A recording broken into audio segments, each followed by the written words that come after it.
GB News. Daisy's listening, and you should too.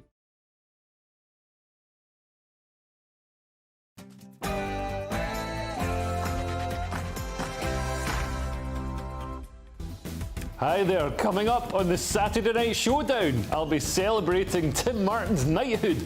And not just because, as a Scot, I like Weatherspoon's low prices. And in Cursed or Blessed, I'll be looking at people breeding XL bullies to claim the compensation. And Tinder is introducing a $499 a month tier. And as a London Labour council removes Palestinian flags, why won't Sadiq Khan do the same? Last time I checked, Ilford was in East London, not the West Bank. This is your Saturday Night Showdown.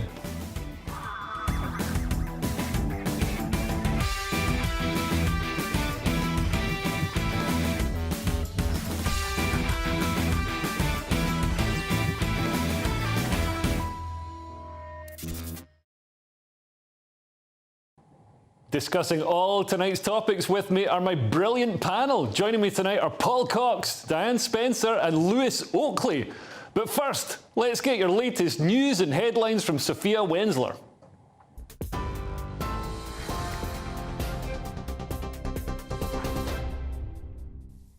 Good evening, I'm Sophia Wensler in the GB newsroom. New Year's plans have been ruined for thousands of people after Eurostar cancelled all trains to and from London, causing travel chaos. The company apologised after a tunnel was flooded, apparently caused by a burst pipe connected to the fire safety system. Up to 35,000 passengers have been affected, with many left stranded at London's St Pancras station. Some took to social media to vent their frustrations, saying they were only told of the cancellations at 8 o'clock this morning. And forecasters are warning people to take care ahead of New Year celebrations. Heavy rain and strong winds are expected in many parts of the country, with parts of Scotland likely to see significant levels of snow. The Met Office says yellow alerts are in place until 3 a.m. tomorrow. Ukraine has struck a series of targets in Russia, killing 14 people and injuring more than 100 others. It comes after Russia carried out its most devastating air attack since the invasion began. Ukraine says the brutality of the strikes, which killed 31 people, shows there can be no talk of a truce with Moscow. Russia requested a meeting of the United Nations Security Council today, despite most members condemning Russia's actions at an emergency gathering last night. The UK's representative, Barbara Woodward, says Russia is deliberately targeting civilians. These missiles were aimed at population centres across Ukraine. At Kyiv, Lviv, Dnipro, Odessa, Kharkiv, Kamytsky and many more cities. They struck homes, apartment buildings, shopping centres and metros. A maternity hospital and a regional oncology centre have been damaged.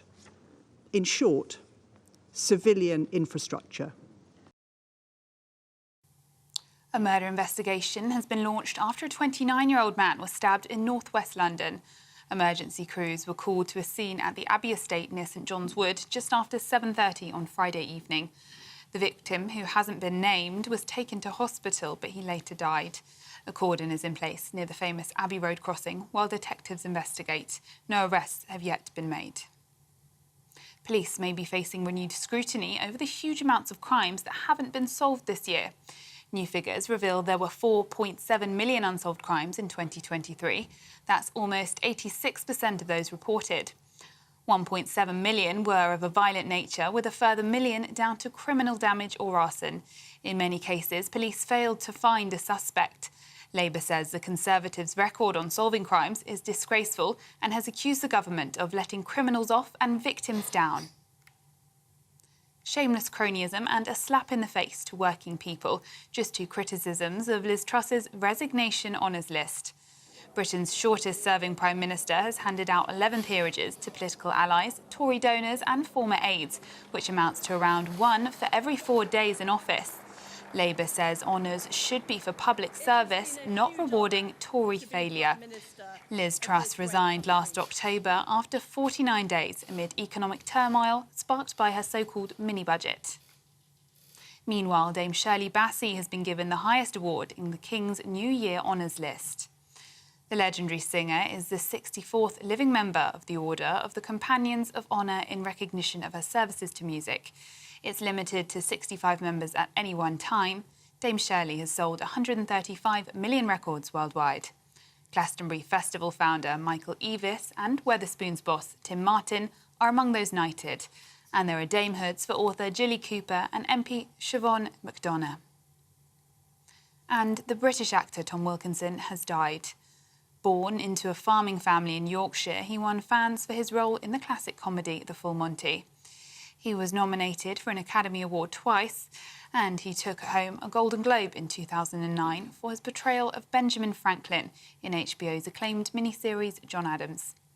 Singer Will Young has paid tribute to him as a British acting royalty. Tom Wilkinson was 75. This is GB News across the UK on TV, in your car, on your digital radio and on your smart speaker by saying play GB News.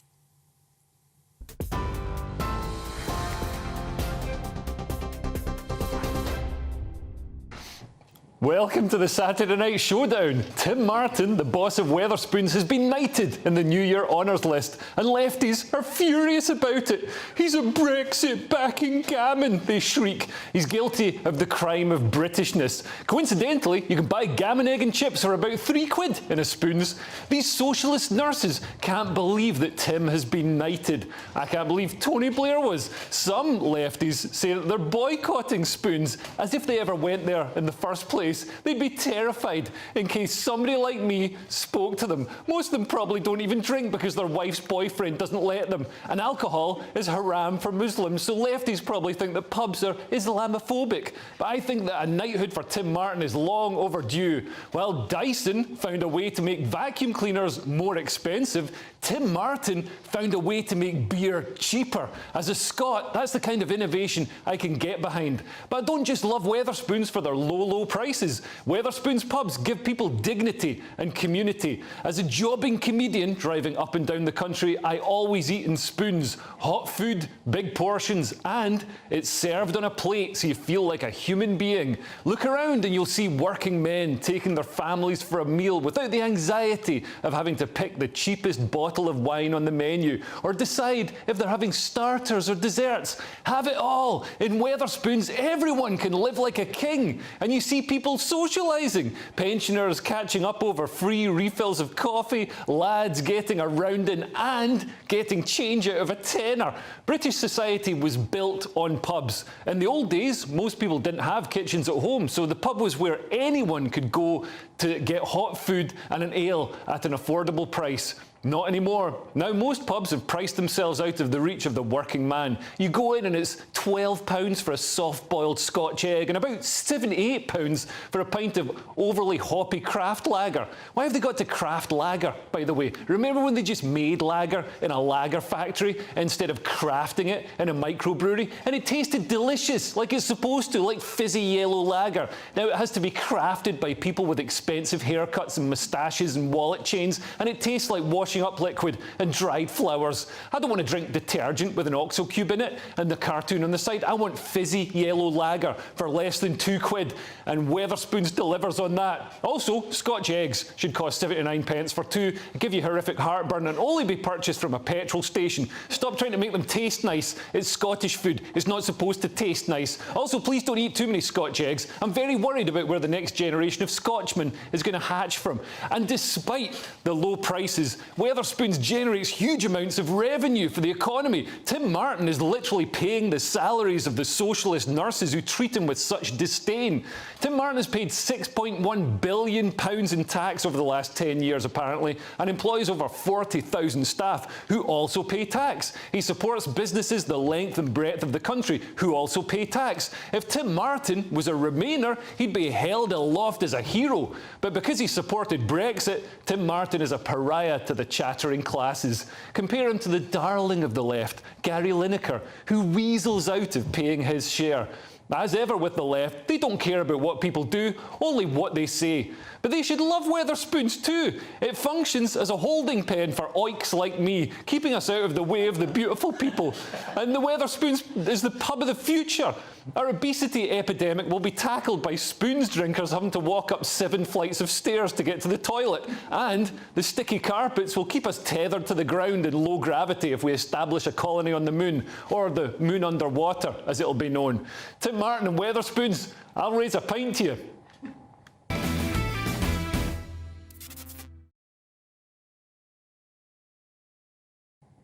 I am joined tonight by 3 brilliant comedians, Paul Cox, Diane Spencer and Lewis Oakley.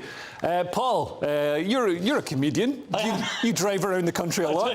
Do you like Wetherspoons as well? I like Wetherspoons. You know, if I fancy a fancy night out, then I will go to Wetherspoons. Do you know, I don't think I've been on a UK holiday and not stopped for a Wetherspoons breakfast on the way in the last 15 years, which obviously determines my place in the class structure. Yeah. But I love it. So you're a rarity. You actually like an expensive Wetherspoons at an airport. Yeah. Well, I mean, literally in the UK, I can't afford to travel abroad, Leo. So Or you just go to the airport and hang around. The abroad I've gone recently is the Isle of Wight. But if I'm driving down to Devon or something, yeah, I'll quite happily stop in a Wetherspoons with my family and, you know, buy them all buy 10 people a breakfast for £8.49. Yeah, and not even have to get up from the table, just order it on the app. Well, yeah, so I don't use up any valuable eating energy. That's the brilliant thing about it, Dan. You order on the app. I know, you know, lockdown and COVID made it trendy, but Tim Martin and Wetherspoons were way out ahead of it, and I love that as a comedian. You're travelling around solo, so you don't need to worry about your bags. You can keep them at the table with you and order on the app, and they bring the stuff to you.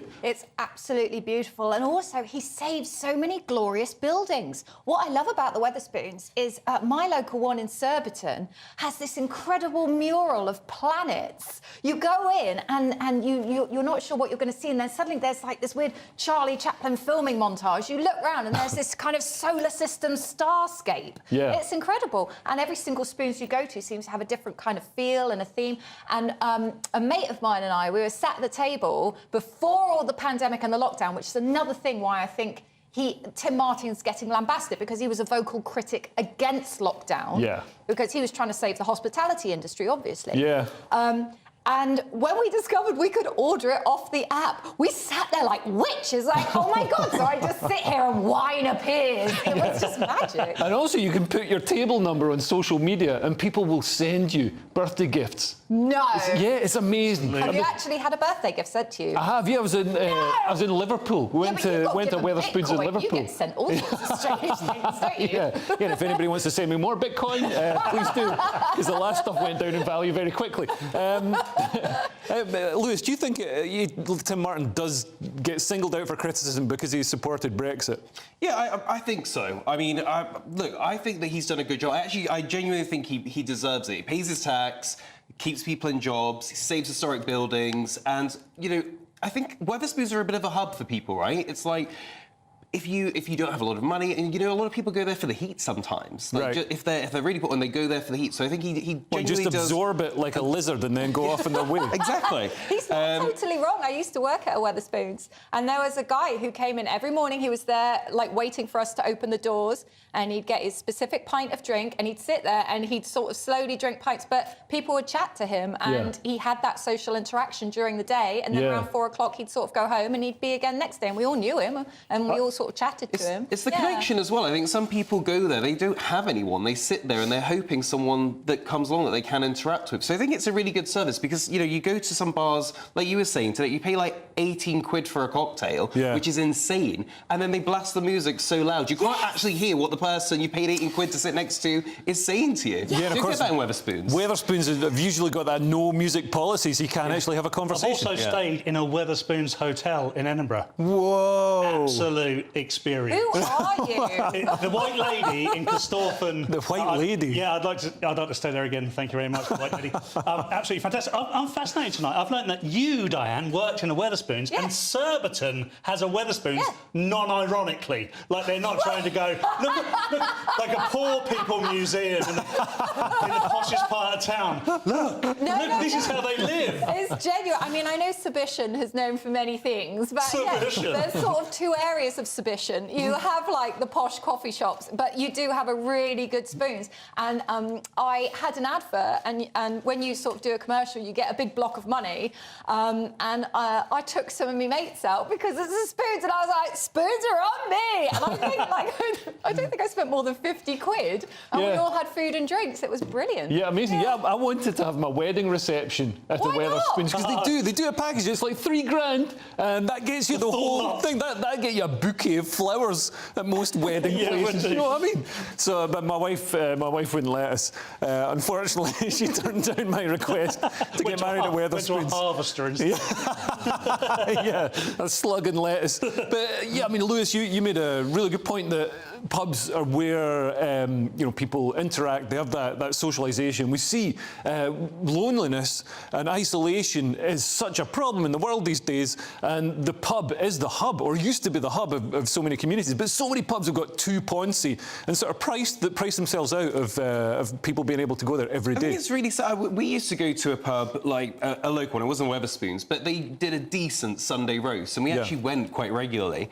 And then it got taken over, got made all fancy, and then it was like, oh my God, like, we're not going to spend that much money on a Sunday. So like, people do get priced out. It's not just, people that are, really poor and, don't have any money at all. Even people that have got, a bit of money to spend on, going for a nice Sunday roast, it's like they're getting priced out too. So and I think it brings the community together as well. Yeah. When you're in an area and then you suddenly kind of reckon, oh, actually, you live that street and I've seen you before, and it builds that community spirit that I don't think you get anymore because everyone's walking around on their phones and doesn't want to speak to each other. Yeah. So it's really, I think, pubs all the way. And I'm surprised that so many survived COVID, which also Tim was really strong on. Yes. Of the impact, because the fact that they closed and they lost all that stock and they told you can open again and they ordered in all that stock, it's like, just joking, we're shutting you down again. That was insane. Well, yeah, because what they went through. Paul, as a comedy promoter, I mean, you would have had this as well, because they kept saying you can reopen, and then so people would hire the staff, buy the stock in,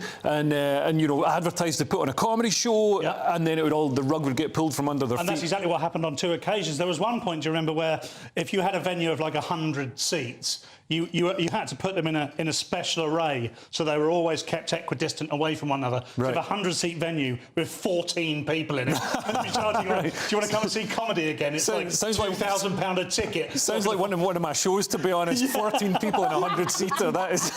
And then there'd be masks, and you didn't know who you would. I would MC a show, and you didn't know who someone was talking to, and I was like ventriloquism all over the place. Yeah, and some comedy clubs. I remember Top Secret in London. Fantastic comedy club, and they managed to stay open most of the pandemic. But they put perspex screens in front of the rows. So then, if you're sitting in the back, you're looking through about 14 of these perspex screens that everybody's been sneezing their COVID virus onto. But my favourite was having to perform outside. Oh, yeah. Because then not only would you get the 14 people that wanted to see you, but they'd also be sat sort of a good 20 feet away, and then they'd be spread out, and then on top of that, it might rain. It was just such a wonderful time. So that's why they're picking on him, because Sir Tim Martin has always stood up for what he believed, and he was a Brexiteer, which is why they're giving him grief, and he was a vocal critic of lockdown. Yep. So many people, but he's brought so much to the community. Give him whatever prize he wants. Give him the sticker. Absolutely. Well said, Diane. Tim Martin, you fully deserve your knighthood. Well, after the break, it's time for Cursed or Blessed. We'll look at 3 people to ask, and trends to ask if they're rising stars or falling to the ground. So see you in a moment. Good afternoon, Britain. Good afternoon, Britain. Join us, Tom and Emily, To find out what's happening in the heart of Westminster. and why it matters to you. Weekdays from midday, we bring you the most compelling stories from across the United Kingdom. And from your doorstep to our inbox, That's right, we want to hear from you, GB News. Britain's news channel. Wake up to the headlines with Headliners every morning at 5 a.m. We treat you to the day's biggest stories before anyone else, 7 days a week. You can catch up on everything you need to know before you've even had your kippers. Headliners every morning at 5 a.m. only on GB News, the People's Channel, Britain's news channel.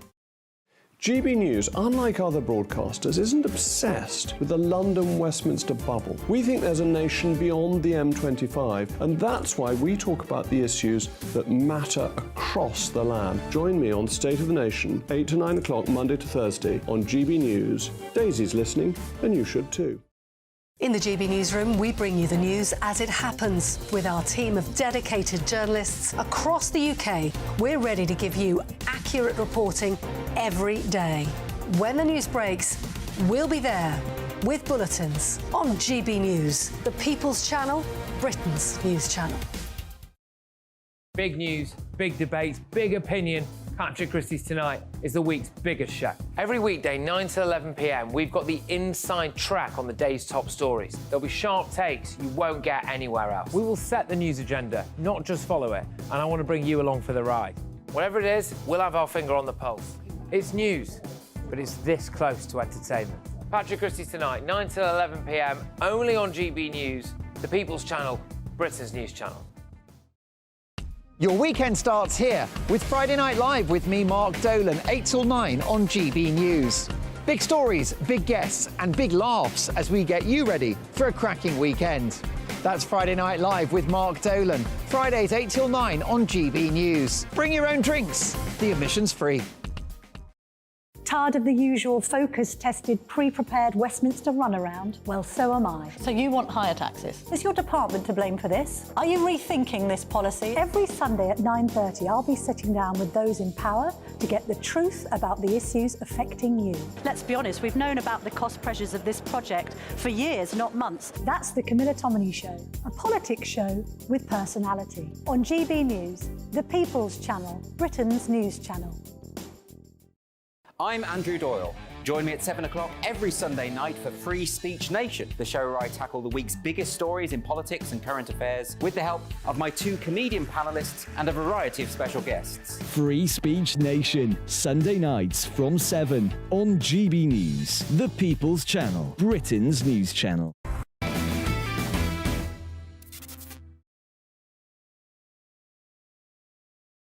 Welcome back to the Saturday Night Showdown. It's now time for Cursed or Blessed, where we analyse people or trends who are rising or falling in the news agenda.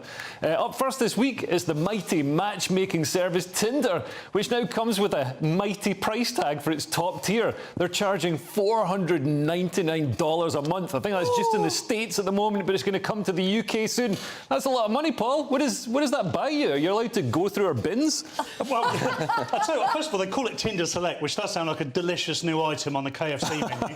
Yeah. So I'm going to be trying that out. It enables you to do a couple of things, actually, all of which are quite creepy. So you can message people that have not matched with you. So I've never been on a dating site. I believe you. I genuinely, just in case my wife of 20 years is watching.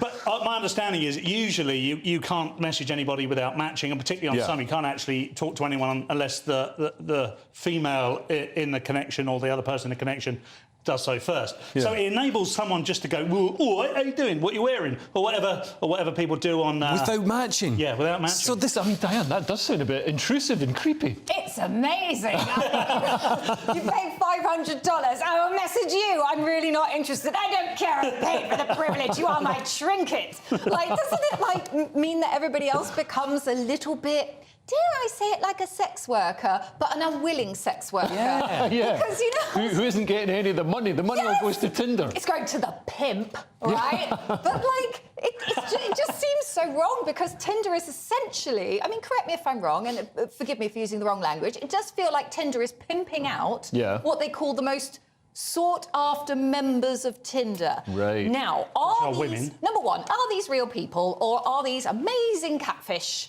with incredible sort of Russian model pictures, number one. Number two, how can you be guaranteed that you're actually getting the value? Because, you can message all you like the other person could still turn around and go, we have nothing in common, but I read somewhere that you have to go on a date with one of these people. What? I know. You have to.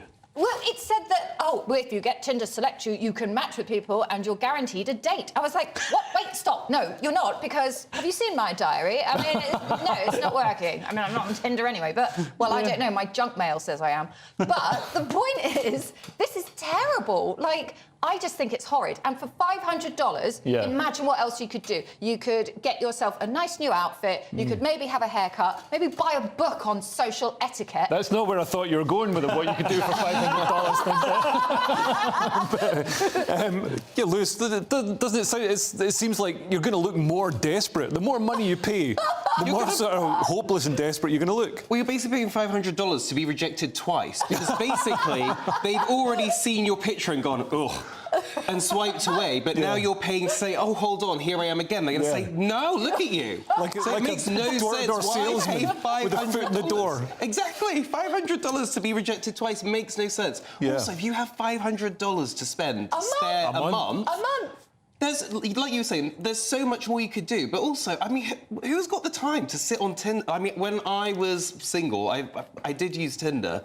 And it's so time-consuming to sit there and start conversations with random strangers whose pictures you like. In the end, I just wrote a funny intro and just copied and pasted it, so we came back.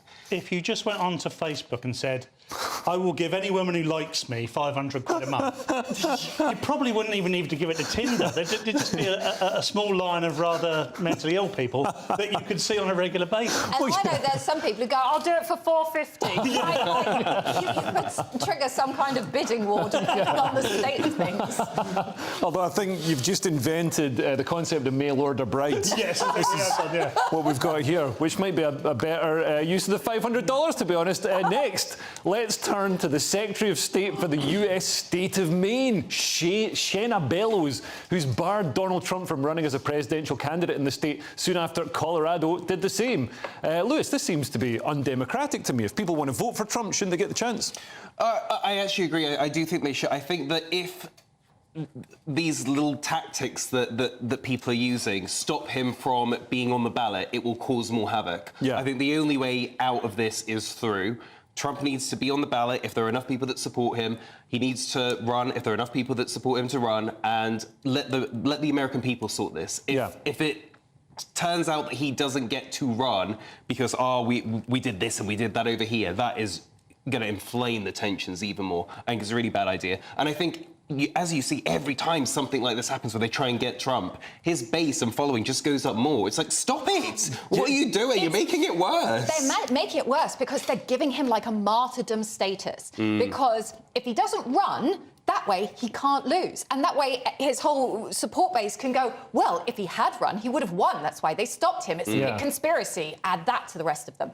But if they let him run, then number one, that's democratic. Because if he wins, that proves that the people of Maine wanted him as a presidential candidate, despite the insurrection thing, which he's not been found guilty of yet. Let's just underline that. I don't think he's even been charged with anything yet. Well, yeah, you can't be found guilty if you haven't been charged.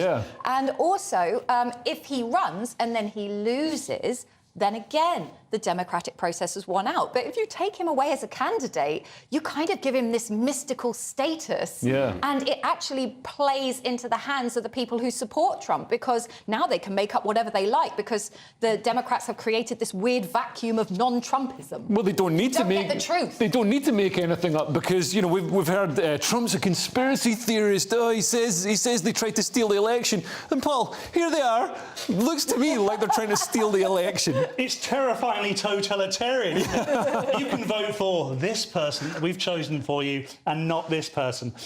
I would not want to be the president that won because Trump was unable to be on the ballot. Because you are just going to have 4 years of everybody saying that Trump would have won, and we'll just repeat this again, if he's still alive, in 2028. So I think, you know, with all free speech and free voting, as in this case, I always say, let's hear all the voices. How can you make a decision if you don't hear him, or how can he incriminate himself if he's not allowed to speak? Yeah, but isn't this kind of what happened, like, with the Conservative Party? Because we gave them, OK, fine, you can vote for Liz or Rishi, go for it. And voted for Liz, and it went so catastrophically wrong.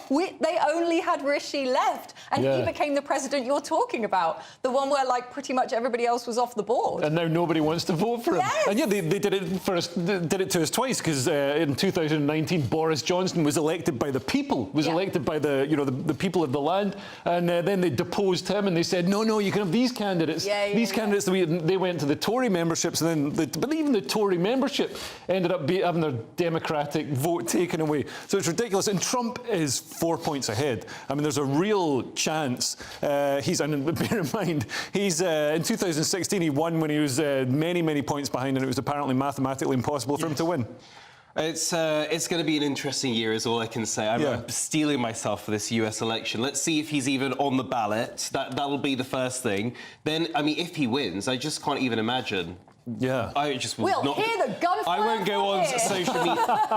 But then if he loses, so there's no good scenario. Chaos if he wins, chaos if he loses, chaos if he doesn't get on the ballot. So we're going to have chaos either way. I think Trump is going to bring the USA back together again and heal those divides, maybe. Finally, a ban on XL bully dogs is going to come into force on Sunday, but Pets at Home, the pet shop, have warned that some people are buying the XL bully dogs cheaply. They're being sold for as little as £10 now to claim the £200 compensation to have them put down. Has this ban backfired already, Diane? I'm not sure, because oh gosh, I mean, on one hand, the rules are now stating that as of Sunday, anybody with an XL bully has to make sure that when they go out in public, they have a leash and a muzzle. Yeah. Now, those are two things that and they have one for the dog as well. And those are two things that you could sort out very quickly.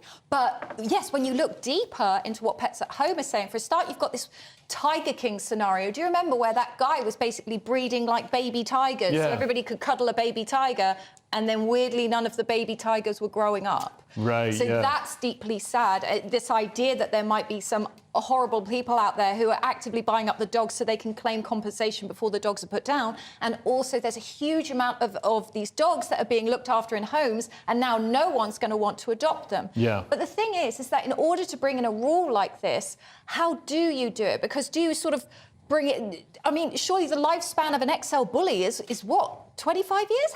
How long do they live for? I'm terribly sorry. I think it depends how many people they bite. Yeah. They get shot by a police officer quite quickly if they go on a rampage. But I mean, Lewis, Christmas is an expensive time. Are you tempted to make a bit of profit buying these bullies and claiming compensation to have them put down? Absolutely not. I mean, as a dad with young kids, I don't want dangerous dogs running around. I understand how sad it is for people that have these dogs, and they've, the ones that are in, what do you call it? Not care. The ones that are already in kennels, they're going to be put down. And that, it is sad.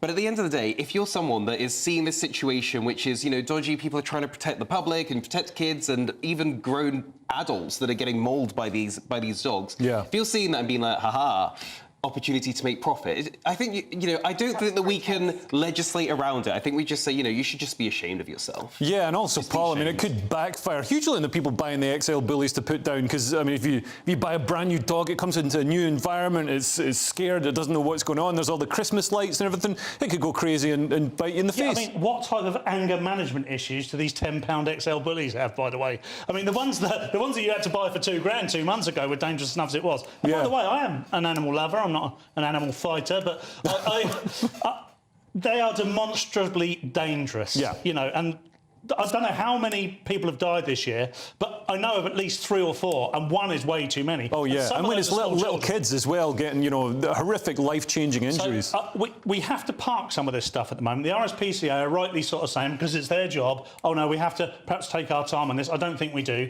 I think the time has passed, and we have to continue with this, and they will have to be put down. And sometimes in life, you just have to accept that you have to just cut your losses. And unfortunately, on this occasion, it's going to mean the death of quite a few XL bullies. Yeah. Can I just say they live for 10 to 14 years. Right. So if you were getting a puppy now, then you would know that for the next 14 years, at least, you would need to sort of look after it, keep it muzzled, etc. Yeah. OK. Well, coming up next on the Saturday Night Showdown, the Labour-run council in East London that stood up to pro-Palestinian protesters by taking down their flags. Don't go away.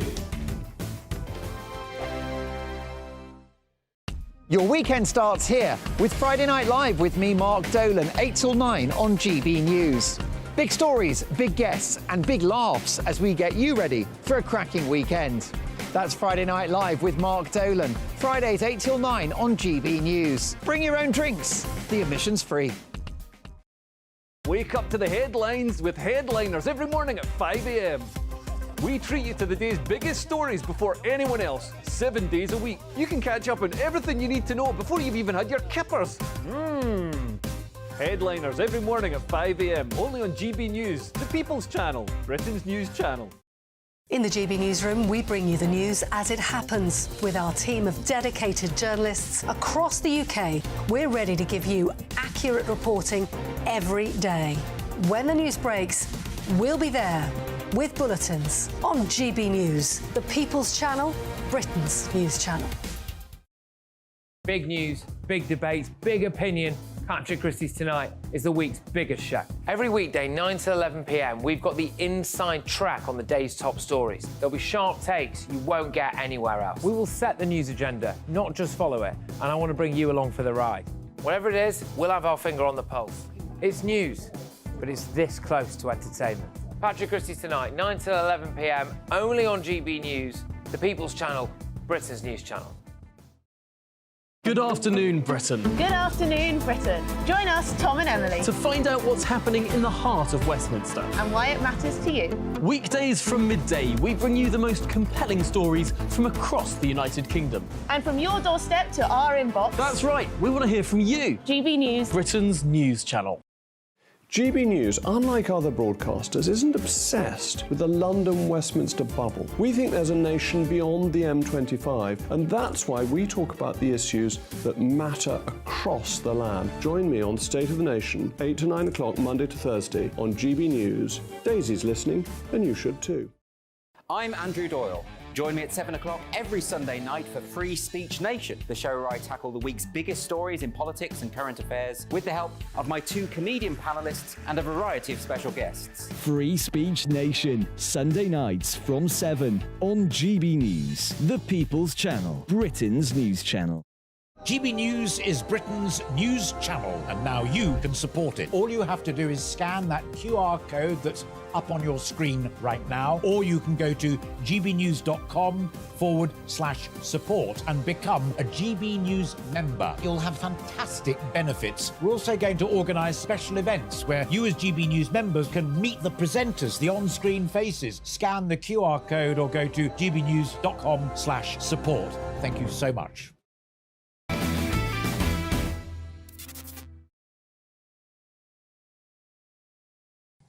Welcome back to the Saturday Night Showdown. It's time for Culture Corner now, or Multiculture Corner, and we're travelling to East London, to the Labour-run area of Ilford, where the local council removed Palestinian flags from lampposts. Now, don't... Oh, that's it. Oh, so sorry. Yeah, I wasn't sure. It seemed like a funny place to tail off. But this, I mean, we've got a clip of the flags being taken down. We're going to play that in a moment. But this, you know, the flags. My Jewish friends, the flags are all over London, and a lot of my Jewish friends feel unsafe because it's not just a flag. It's a symbol that's associated with Hamas. It's associated with the attacks of October the 7th. But we've got the clip now that we're gonna play. It's just coming up now.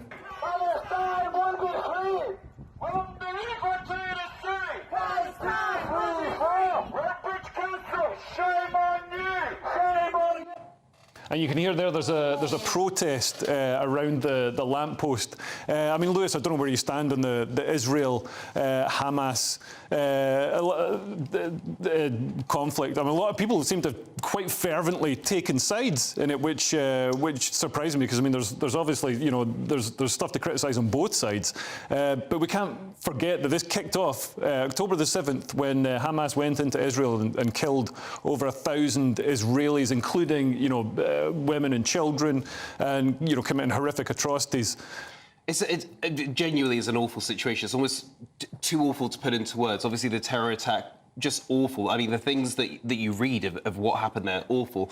And then obviously with what's happening in Palestine now and the civilian casualties. And, you know, I know people in my own life that, you know, are on either side of those arguments. Then you've got a lot of people that are saying, well, you know what, there's just too much going on, and how do we even find a resolve? And then you obviously see things like this with the flag, where people are saying, you know, I want to show my support for this. Are there better ways to say, look, what's happening with civilians in Palestine? We need to talk about that than putting a flag up. I think there are better ways to do that. But I think ultimately it's really sad to see the tensions rising in London, and you can feel it. And, you know, I know people that are getting worried to kind of walk around the streets. And you just see this awful situation.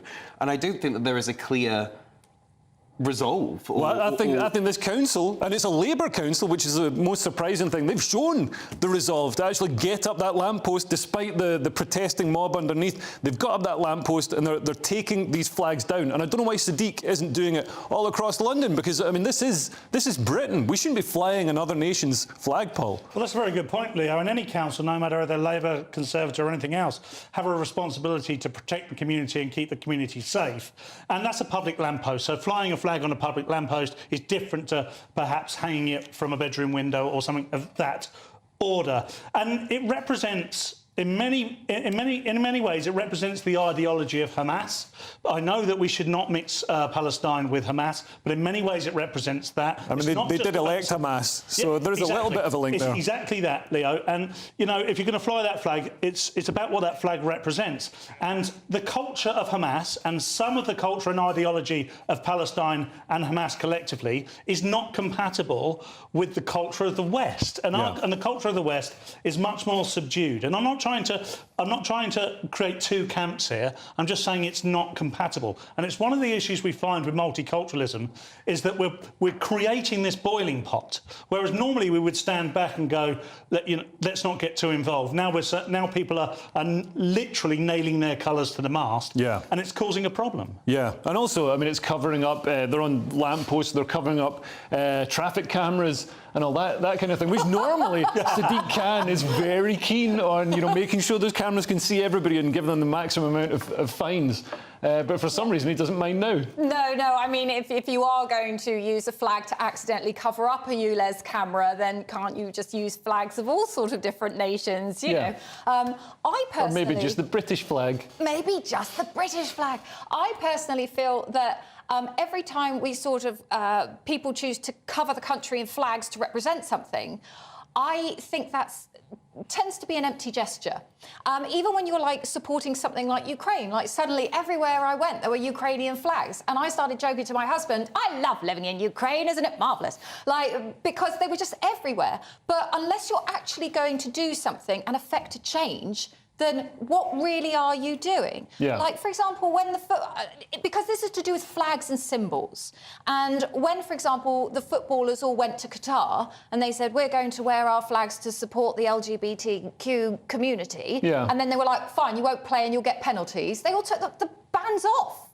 Do you see what I mean? Like, I just think that there's too many flags for whatever happened to kind of acknowledging what is going on and taking steps, if you feel that strongly, to talking and educating people instead of sort of plastering your ideology all over the place and then yelling at the council when they're trying to create a level playing field for everyone. I have Jewish friends, and God knows how they must have felt seeing that put around their neighbourhood. No, absolutely. And also, it's a flag of a foreign country. And, you know, when a country captures territory, the first thing they do is put a flag up on that territory. And that's what I feel like, you know, it symbolises. It's a takeover of British soil. And let's not pretend for 1 minute, or be naive about this, that there will be a percentage of people putting those flags up that are doing exactly what you're saying. They're saying this neighbourhood, this road, this house, this lamppost or whatever represents this. And it will be a problem for Jewish people in that community. In the same way as if the Star of David or the Israel flag had been flown, which we don't see, by the way, but if that was just all of a sudden put up in every street in Golders Green, for instance, then that would be intimidating, and we just don't see it. So I think for me, it's right that the council took it down. It's quite clearly inflammatory, and I just don't think it has any place in our culture. Well said, Paul. Moving on, don't go anywhere, as we'll be taking another look at the New Year's honours list after the break to see the movers and shakers who made it this year. Join us every night on GB News at 11 p.m. for Headliners, which is 3 top comedians going through the next day's news stories, which is exactly what you need, because when the establishment has gone crazy, you need some craziness to make sense of it. Headliners. You don't have to bother reading the newspaper. We've got it covered for you. Every night at 11 p.m. and repeated every morning at 5 a.m. We won't send you to sleep like some of the other paper review shows out there. So join us 11 p.m. every night on GB News. The People's Channel, Britain's news channel. Tired of the usual focus-tested, pre-prepared Westminster runaround? Well, so am I. So you want higher taxes? Is your department to blame for this? Are you rethinking this policy? Every Sunday at 9:30, I'll be sitting down with those in power to get the truth about the issues affecting you. Let's be honest, we've known about the cost pressures of this project for years, not months. That's the Camilla Tominey Show, a politics show with personality. On GB News, the People's Channel, Britain's news channel. I think the most exciting bit for me is talking to people. People who I think are ignored often by the major news channels. We're going to give news they want to hear. There's a voice there that needs to be heard. I think there's a chance here for a diversity of opinion to be expressed, which you don't find elsewhere. It's really exciting. We don't hold back. We're free to say how decisions that are taken here affect us all around the country. Only on GB News, the People's Channel, Britain's news channel. Good afternoon, Britain. Good afternoon, Britain. Join us, Tom and Emily, To find out what's happening in the heart of Westminster. and why it matters to you. Weekdays from midday, we bring you the most compelling stories from across the United Kingdom. And from your doorstep to our inbox. That's right, we want to hear from you. GB News, Britain's news channel. Every Sunday from 11, join Michael Portillo. There will be topical discussion, looking at the week before and the week to come. So kick back and relax at 11 a.m. on Sundays on GB News with me, Michael Portillo. GB News, the People's Channel, Britain's news channel. Your weekend starts here with Friday Night Live with me, Mark Dolan, 8 till 9 on GB News. Big stories, big guests and big laughs as we get you ready for a cracking weekend. That's Friday Night Live with Mark Dolan, Fridays 8 till 9 on GB News. Bring your own drinks, the admission's free. Big news, big debates, big opinion. Patrick Christie's Tonight is the week's biggest show. Every weekday, 9 to 11 p.m, we've got the inside track on the day's top stories. There'll be sharp takes you won't get anywhere else. We will set the news agenda, not just follow it, and I want to bring you along for the ride. Whatever it is, we'll have our finger on the pulse. It's news, but it's this close to entertainment. Patrick Christie's Tonight, 9 to 11 p.m, only on GB News, the People's Channel, Britain's news channel.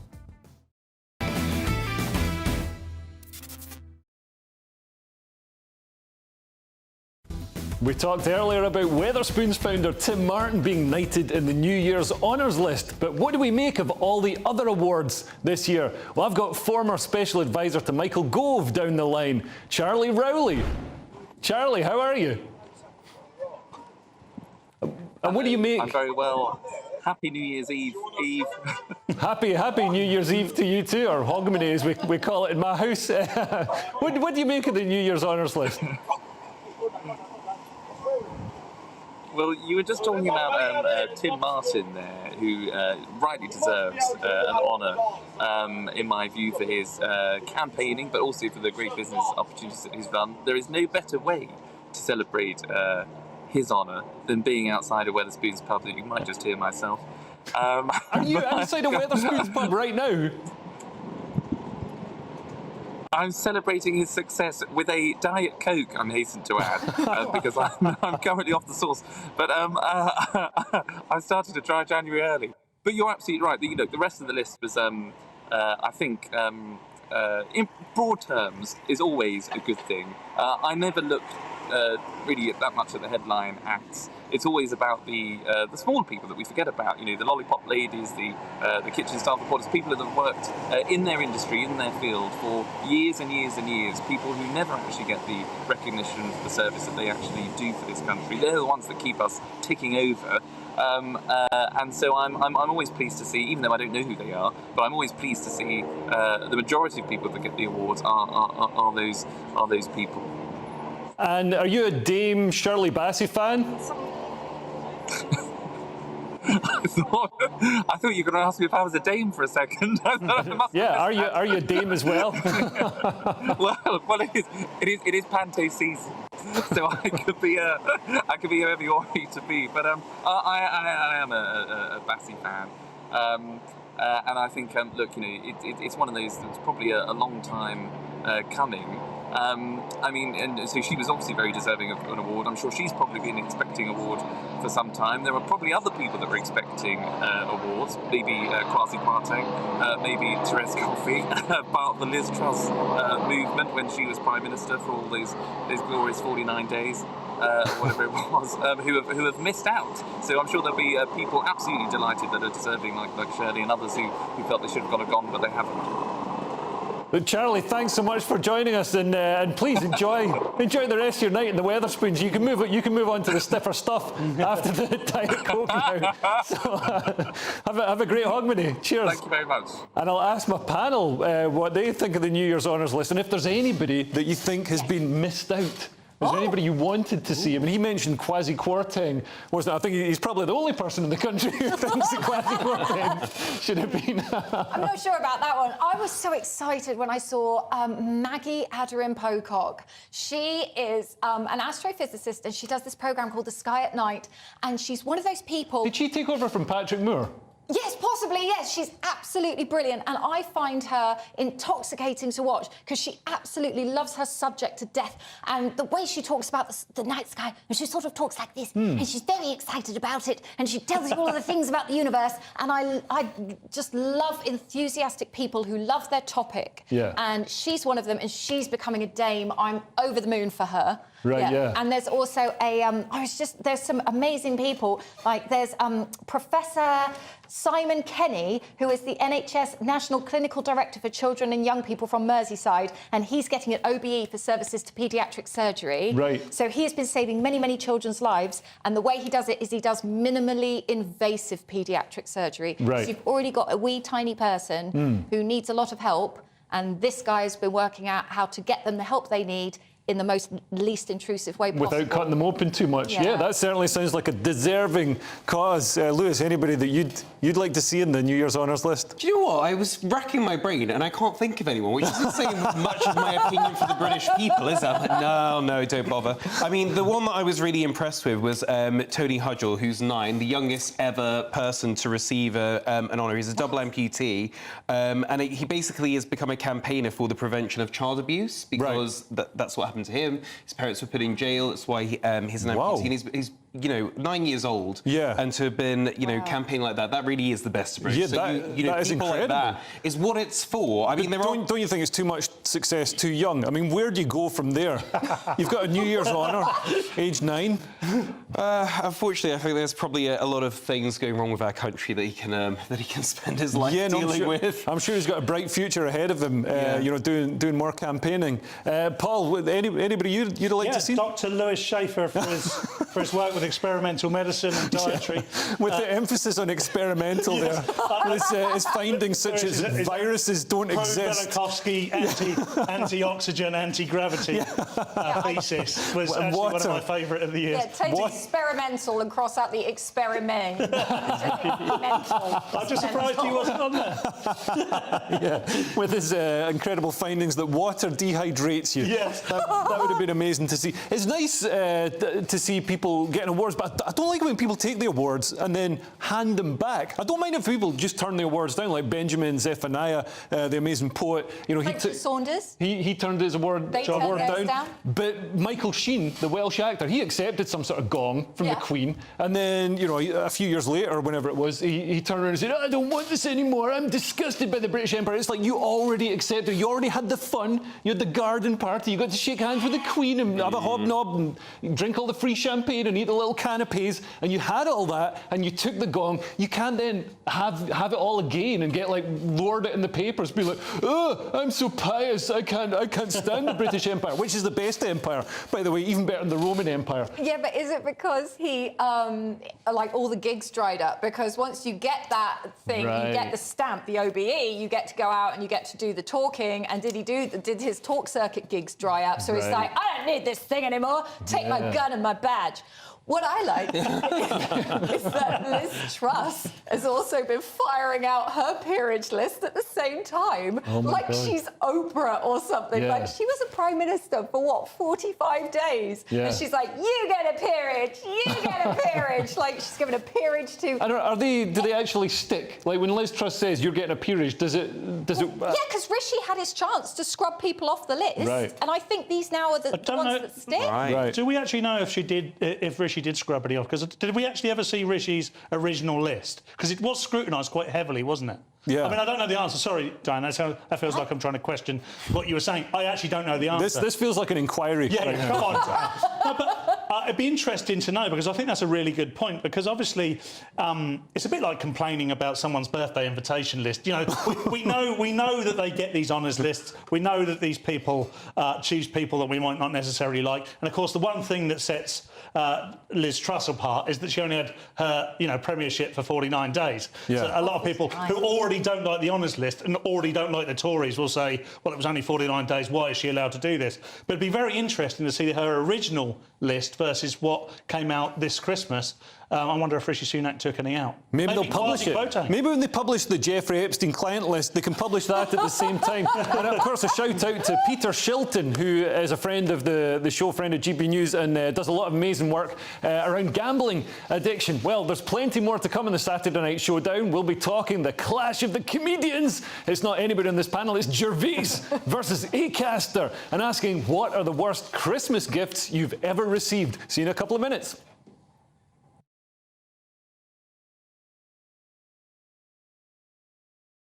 Looks like things are heating up.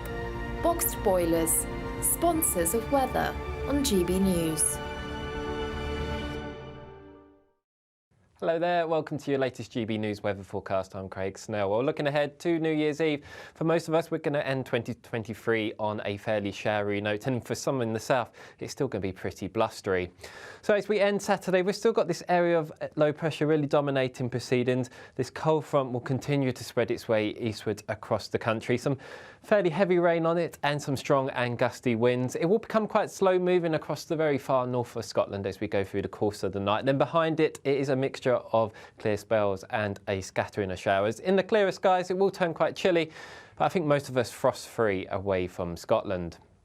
So into New Year's Eve, any overnight rain will quickly clear the far east of England, and for many of us it's a mixture of sunny spells and scattered showers. Some of the showers, especially come the afternoon, will be heavy and thundery. But the rain across the very far north of Scotland, especially for Shetland, really just staying there all day. For many, a slightly cooler day than today, but still not doing too badly for the time of year. Looking ahead to New Year's Day, for many northern areas, it's a mixture of some bright spells, but a scattering of showers once again. Further south, a much drier and brighter day. A brief respite in the weather before, unfortunately, further rain comes in later on in the day, and that sets us up for a fairly unsettled few days as we start 2024. A brighter outlook with Box Solar, sponsors of weather on GB News.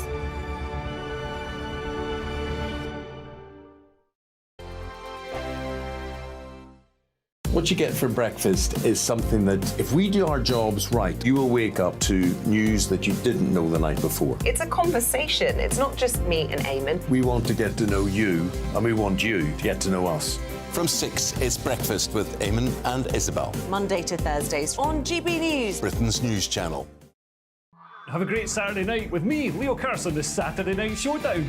It's a crazy world out there, so come and make fun of it with me, my panel of comedians, and a couple of people who actually know what they're talking about. This Saturday Night Showdown is your front row ticket to the clown show every Saturday, only on GB News, the People's Channel, Britain's news channel. Your weekend starts here with Friday Night Live with me, Mark Dolan, 8 till 9 on GB News. Big stories, big guests and big laughs as we get you ready for a cracking weekend. That's Friday Night Live with Mark Dolan, Fridays 8 till 9 on GB News. Bring your own drinks, the admission's free. Now then, Lee Anderson here. Join me on GB News on my show, The Real World, every Friday at 7 p.m. I'm not eating bloody cat. Are you Delicious. mental? Open your mouth. OK. Here comes a train. Reminds me of the scene in Singing in the Rain. Adam, is that a good one? Whoa! Join me at 7 on GB News, Britain's news channel. Good afternoon, Britain. Good afternoon, Britain. Join us, Tom and Emily, To find out what's happening in the heart of Westminster. and why it matters to you. Weekdays from midday, we bring you the most compelling stories from across the United Kingdom. And from your doorstep to our inbox. That's right, we want to hear from you. GB News. Britain's news channel. I'm Andrew Doyle. Join me at 7 o'clock every Sunday night for Free Speech Nation, the show where I tackle the week's biggest stories in politics and current affairs with the help of my 2 comedian panellists and a variety of special guests. Free Speech Nation, Sunday nights from 7 on GB News, the People's Channel, Britain's news channel. In the GB Newsroom, we bring you the news as it happens. With our team of dedicated journalists across the UK, we're ready to give you accurate reporting every day. When the news breaks, we'll be there with bulletins on GB News, the People's Channel, Britain's news channel. Wake up to the headlines with Headliners every morning at 5 a.m. We treat you to the day's biggest stories before anyone else, 7 days a week. You can catch up on everything you need to know before you've even had your kippers. Headliners every morning at 5 a.m. only on GB News, the People's Channel, Britain's news channel. GB News, unlike other broadcasters, isn't obsessed with the London-Westminster bubble. We think there's a nation beyond the M25, and that's why we talk about the issues that matter across the land. Join me on State of the Nation, 8 to 9 o'clock, Monday to Thursday, on GB News. Daisy's listening, and you should too. I'm Michelle Dewberry, and I'm not here to tell you what to think. I'd much rather hear what you have to say. So, send in your opinions to gbviews@gbnews.com. Keep them clean, and you never know, I might read them out. With my panel here on Jubes & Co, we debate, we get stuck into the issues of the day on a show where all views are welcome, especially yours. GB News, the People's Channel, Britain's news channel.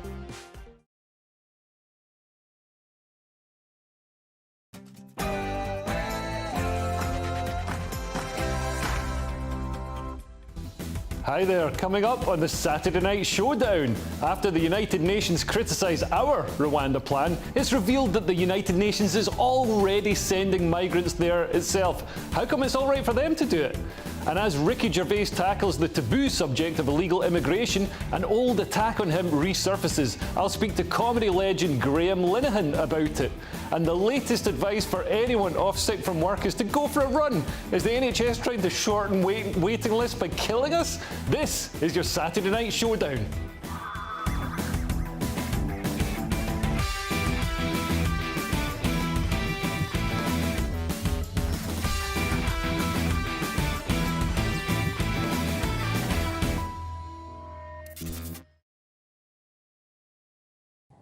And discussing all tonight's topics, my brilliant panel joining me tonight are Paul Cox, Diane Spencer and Lewis Oakley. There they are. But first, let's get your latest news headlines from Sophia Wensler.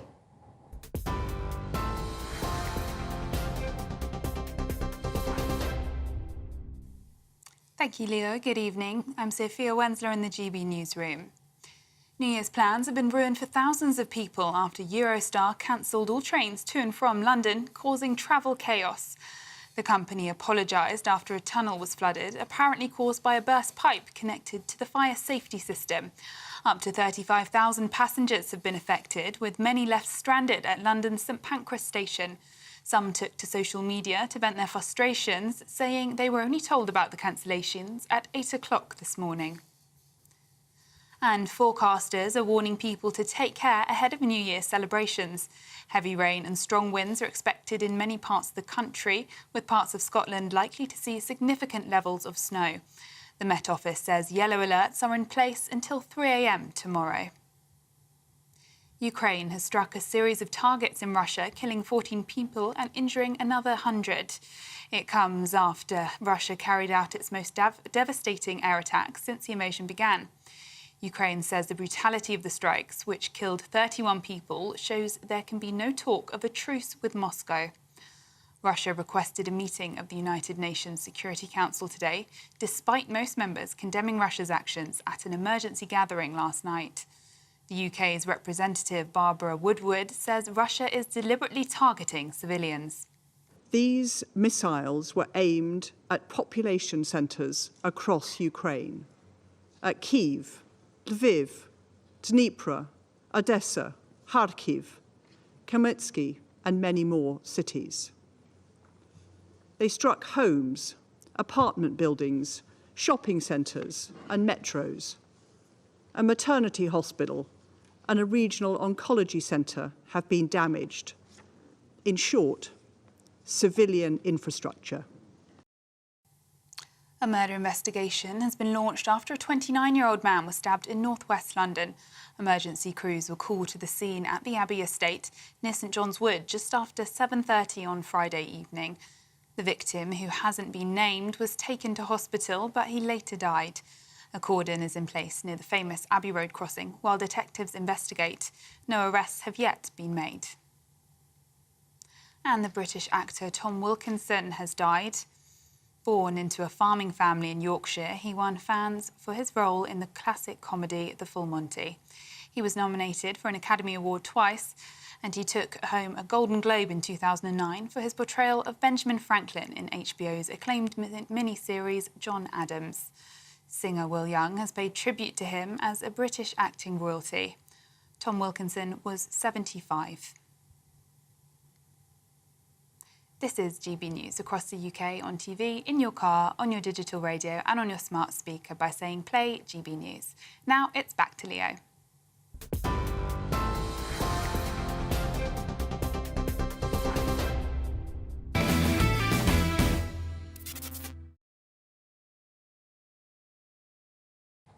Thank you, Sophia. Now, it's always annoying when somebody criticises you for something that they're doing themselves. That's a bit how it feels in Britain when we hear that the United Nations, which sent lawyers to the Supreme Court to thwart our Rwanda scheme, has been sending refugees to Rwanda themselves. I'm delighted to still have with me Paul Cox, Dan Spencer and Lewis Oakley. Now, Lewis, what do you make of this? I mean, it seems like blatant hypocrisy. It's blatant hypocrisy, but I just can't hear the word Rwanda anymore. I've had enough of hearing about it. This is the most stupidest policy in the world. Why? The polls are clear, right? You know, immigration into the country is a big issue for Brits. Of course it is.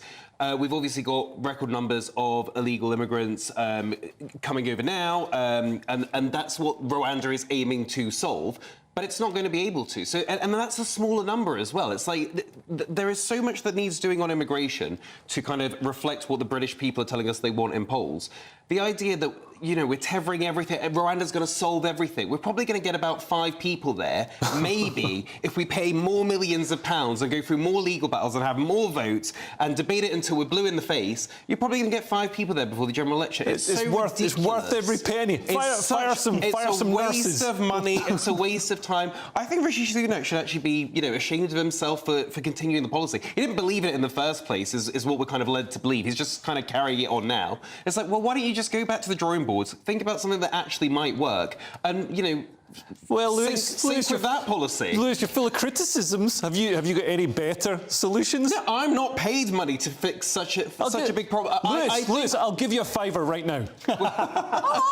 I would say, here's the thing, I would say it comes down to people smugglers. That is a big one. Go to the people smuggler. I actually think, and I know people don't want to hear this, but it probably comes down to more diplomacy with the French. I know we're already giving them a ton of money. Diplomacy? I think it is about, you know, encouraging them to stop people crossing. Right. I think that's. But the French, I mean, the French have got no real incentive to stop them coming. But I mean, getting back to the United Nations, I mean, this is blatant, obvious hypocrisy. We see so much from leftist institutions such as the United Nations. I don't know why we give them money.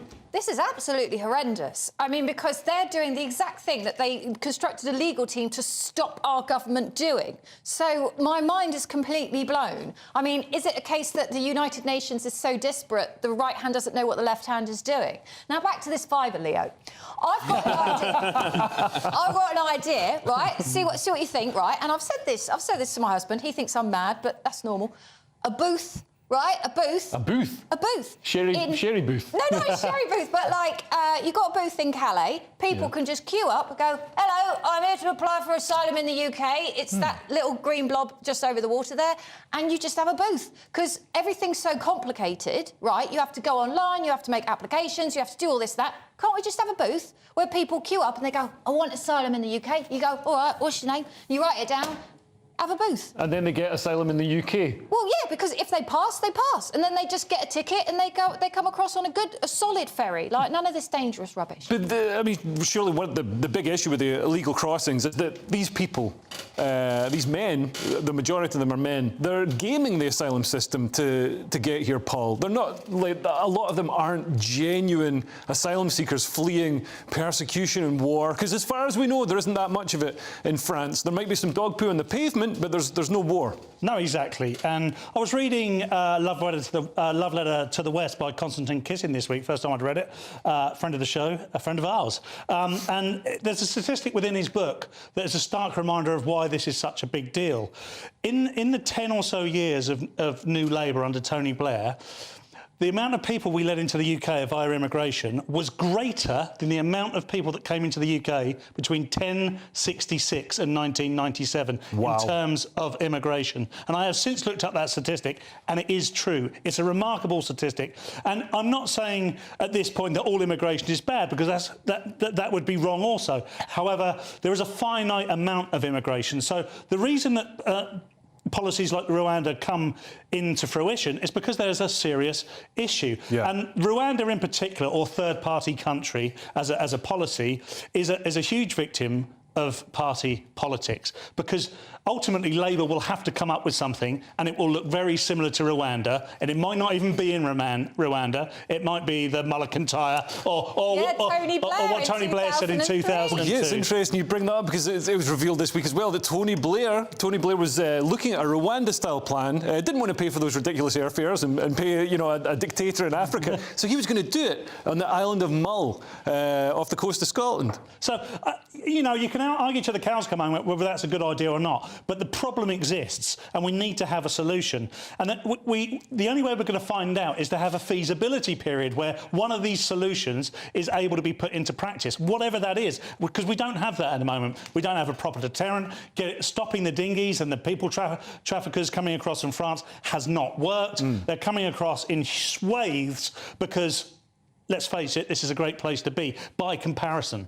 I know we're not supposed to say that. We can say that on GB News, of course. But, you know, Great Britain is a great place to be by comparison, even probably... By comparison to what? France. I've been on holiday, and it was nicer in some places. So, yeah, it was warmer, the food was better. But maybe we need to start putting posters of... Let's tell everyone it's rubbish. Let's show, like, somebody take a photo of Dundee on a rainy Sunday and put it up in Calais. And I think that would deter just get them to tune in to, you know, News 24 on the BBC. They are telling us on a daily basis how bad this country are, how xenophobic we are, how fascist we are. We're clearly not, and people want to come here, but there is a societal structure that enables us to look after our people, whoever they might be, even if I wasn't part of that society. And it has a breaking point, and that was some years ago. Yeah, and if you want social cohesion and you want a high-trust society, immigration has to be managed and it has to be sustainable and not, you know, a mad rush and not knowing who's coming. But I feel that, you know, immigration for years has been a taboo subject for anybody to discuss. If you even bring it up, people are like, you're a racist. But I feel that is now changing. And something that exemplifies this is Ricky Gervais was talking about illegal immigration in his Netflix special, which was #1 on Netflix. We've got a clip of it here. Well, I am woke now, and I can prove it. Here you go.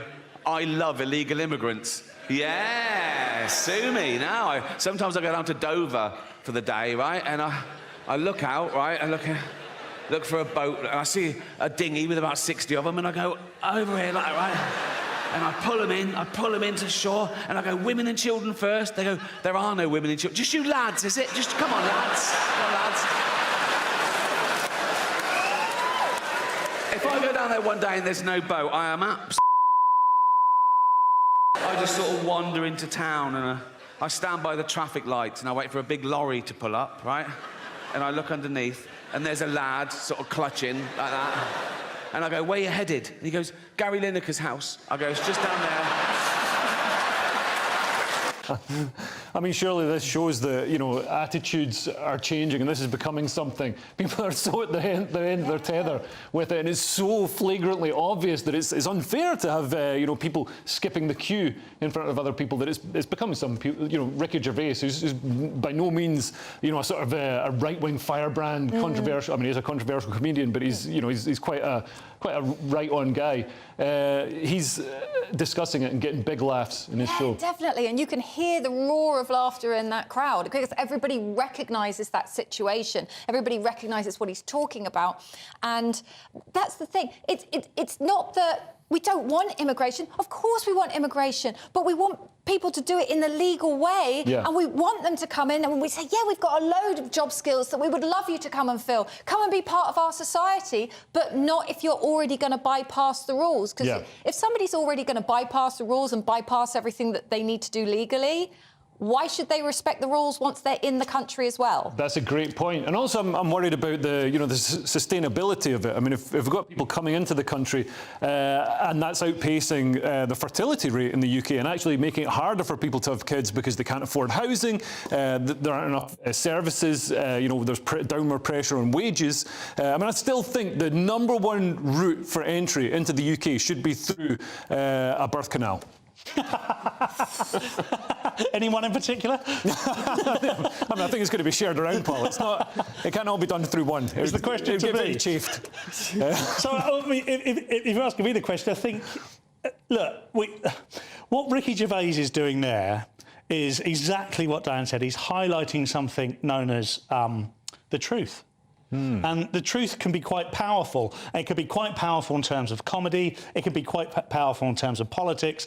And when it's in a pull back and reveal like that, where you're not quite expecting it, because he set it up in one way, I'm woke because I like illegal immigrants, and then he explains the exact truth of what happens, and we all laugh out loud. Yeah. It just goes to show that it is a taboo. The truth in this particular occasion, and quite often, is a taboo. Whatever you are talking about, whichever side of the political divide you're on, often it's the truth that is the thing that exposes everything else. Yeah.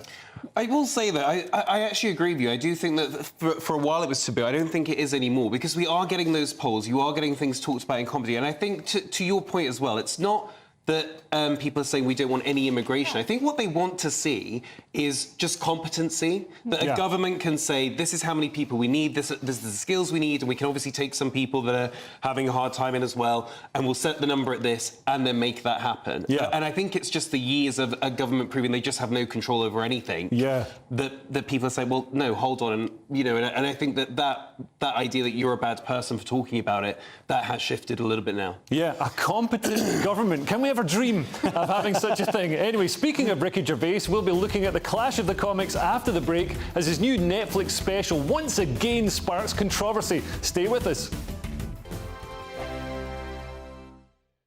Good afternoon, Britain. Good afternoon, Britain. Join us, Tom and Emily, To find out what's happening in the heart of Westminster. and why it matters to you.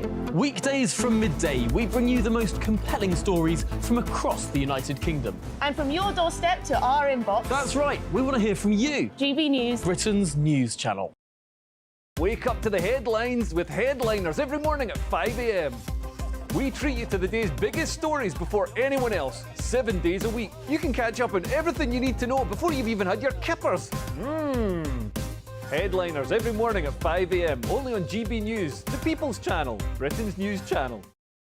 GB News, unlike other broadcasters, isn't obsessed with the London-Westminster bubble. We think there's a nation beyond the M25, and that's why we talk about the issues that matter across the land. Join me on State of the Nation, 8 to 9 o'clock, Monday to Thursday, on GB News. Daisy's listening, and you should too. In the GB Newsroom, we bring you the news as it happens. With our team of dedicated journalists across the UK, we're ready to give you accurate reporting every day. When the news breaks, we'll be there with bulletins on GB News, the People's Channel, Britain's news channel. Big news, big debates, big opinion. Patrick Christie's Tonight is the week's biggest show. Every weekday, 9 to 11 p.m, we've got the inside track on the day's top stories. There'll be sharp takes you won't get anywhere else. We will set the news agenda, not just follow it, and I want to bring you along for the ride. Whatever it is, we'll have our finger on the pulse. It's news, but it's this close to entertainment. Patrick Christie's Tonight, 9 till 11 p.m, only on GB News, the People's Channel, Britain's news channel. Your weekend starts here with Friday Night Live with me, Mark Dolan, 8 till 9 on GB News. Big stories, big guests and big laughs as we get you ready for a cracking weekend. That's Friday Night Live with Mark Dolan, Fridays 8 till 9 on GB News. Bring your own drinks, the admission's free. Tired of the usual focus-tested, pre-prepared Westminster runaround? Well, so am I. So you want higher taxes? Is your department to blame for this? Are you rethinking this policy? Every Sunday at 9:30, I'll be sitting down with those in power to get the truth about the issues affecting you. Let's be honest, we've known about the cost pressures of this project for years, not months. That's the Camilla Tominey Show, a politics show with personality. On GB News, the People's Channel, Britain's news channel. I'm Andrew Doyle. Join me at 7 o'clock every Sunday night for Free Speech Nation, the show where I tackle the week's biggest stories in politics and current affairs with the help of my 2 comedian panellists and a variety of special guests. Free Speech Nation, Sunday nights from 7 on GB News, the People's Channel, Britain's news channel.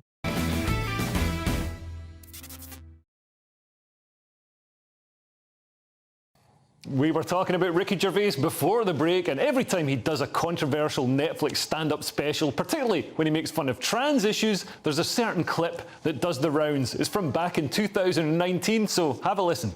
Making fun of transgender people. If people on the internet get upset about it, the comedian's always like, bad luck! That's my job. I'm a stand-up comedian. I'm meant to challenge people. If you don't like being challenged, don't watch my shows. What's the matter, guys? To challenge it for you?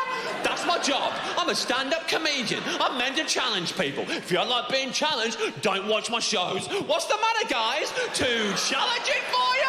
That's my job. I'm a stand-up comedian. I'm meant to challenge people. If you don't like being challenged, don't watch my shows. What's the matter, guys? To challenge it for you?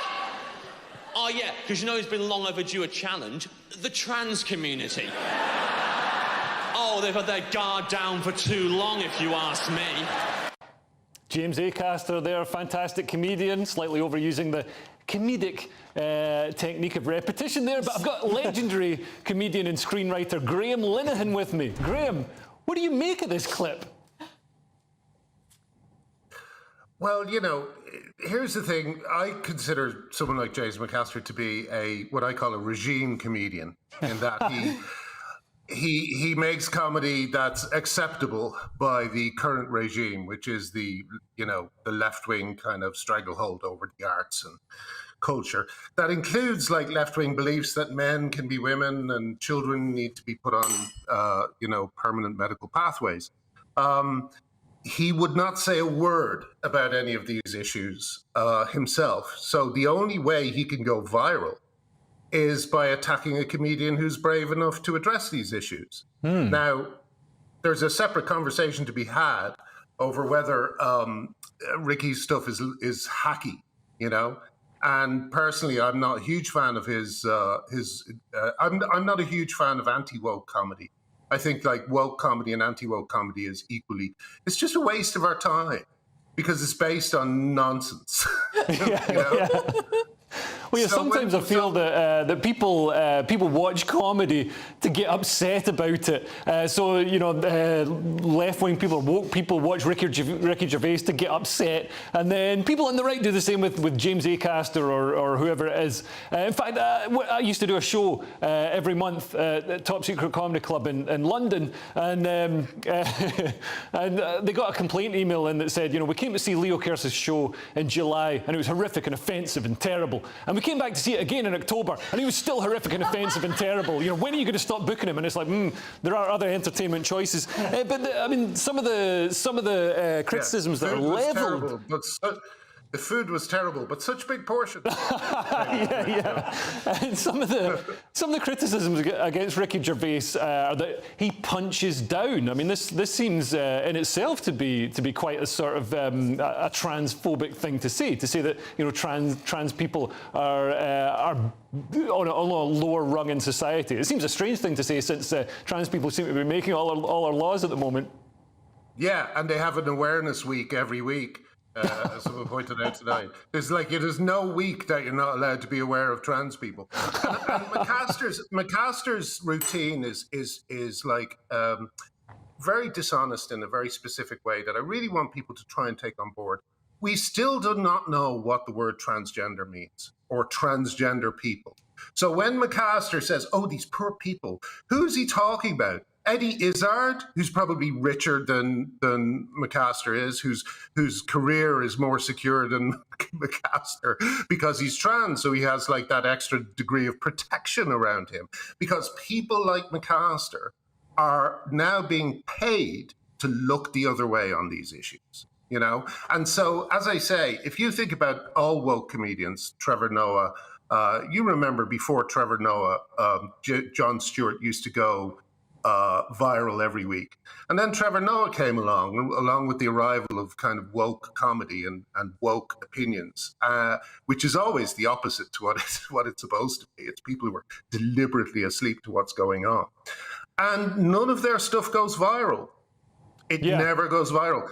McCaster only goes viral when he's attacking a braver comedian. That's interesting. Hopefully we'll go viral by attacking him. But I mean, it's interesting that... That's the hope. That's always the hope, isn't it? That's what we're all depending on. It's the only way to win this stupid fight. Because there's no adults in the room who are actually saying, hang on a sec, this is nonsense. Yeah, and people like James Acaster, I mean, he's saying he's standing up for trans rights, and he seems to think he's an anti-establishment comedian, as if the establishment, you know, the BBC, The Guardian, all the left-wing people who run all our institutions are somehow, you know, terrible transphobes, when we know that the opposite is absolutely true. And also, I mean, would you say that if we want to protect trans children, I mean, the idea that we're protecting them by putting ideas in their heads and giving them hormones and puberty blockers and putting them on a pathway to irreversible surgical procedures, I mean, that doesn't seem like protecting them to me. Yeah, and it's why I'm so angry at our comedians. Like McCaster only kind of comes into our view because he does this attack on. But Frankie Boyle is a very good example. You know, Limmy is another example. You know, where are all the comedians who are supposed to be hard-hitting truth tellers? You know, they have deliberately looked the other way while some terrible, terrible things have happened. And, you know, I'm delighted when something like this comes up and I get a chance to say it because I think they're despicable. I think they've let down comedy. They've let down the women in their lives. They've let down children, and they will be remembered by history as villains, as pure villains. Yeah, well, we'll see who's left standing to write the history books. Graham, thank you so much for joining us, and have a great Hogmanay, and I'll speak to you soon. And turning to my panel, what do you make of Acaster having a go, Lewis? There's so much to unpack. So, I mean, obviously, you know, as someone that is bisexual and part of that community,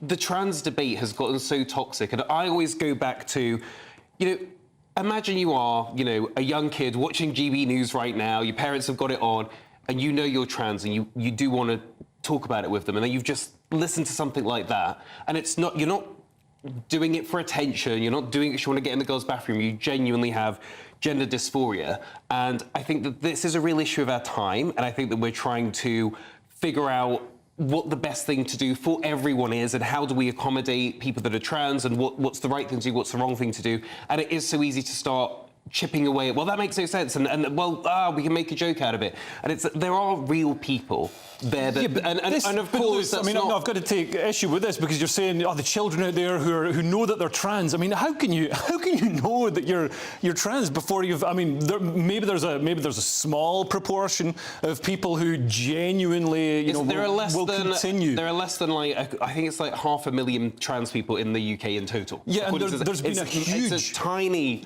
but there's been a huge explosion in the number of gender clinics. The number of gender clinics in the USA has gone from 3 to over 90 in just a few short years. It's suddenly become this multi-billion-dollar industry, and you've got school counsellors and teachers and people in the leftist establishment who are putting these ideas in children's heads. Yeah, I mean, to be fair, I can tell that you two have swapped genders. There's a lot of this come here. We are talking about comedy. So let's get back on topic.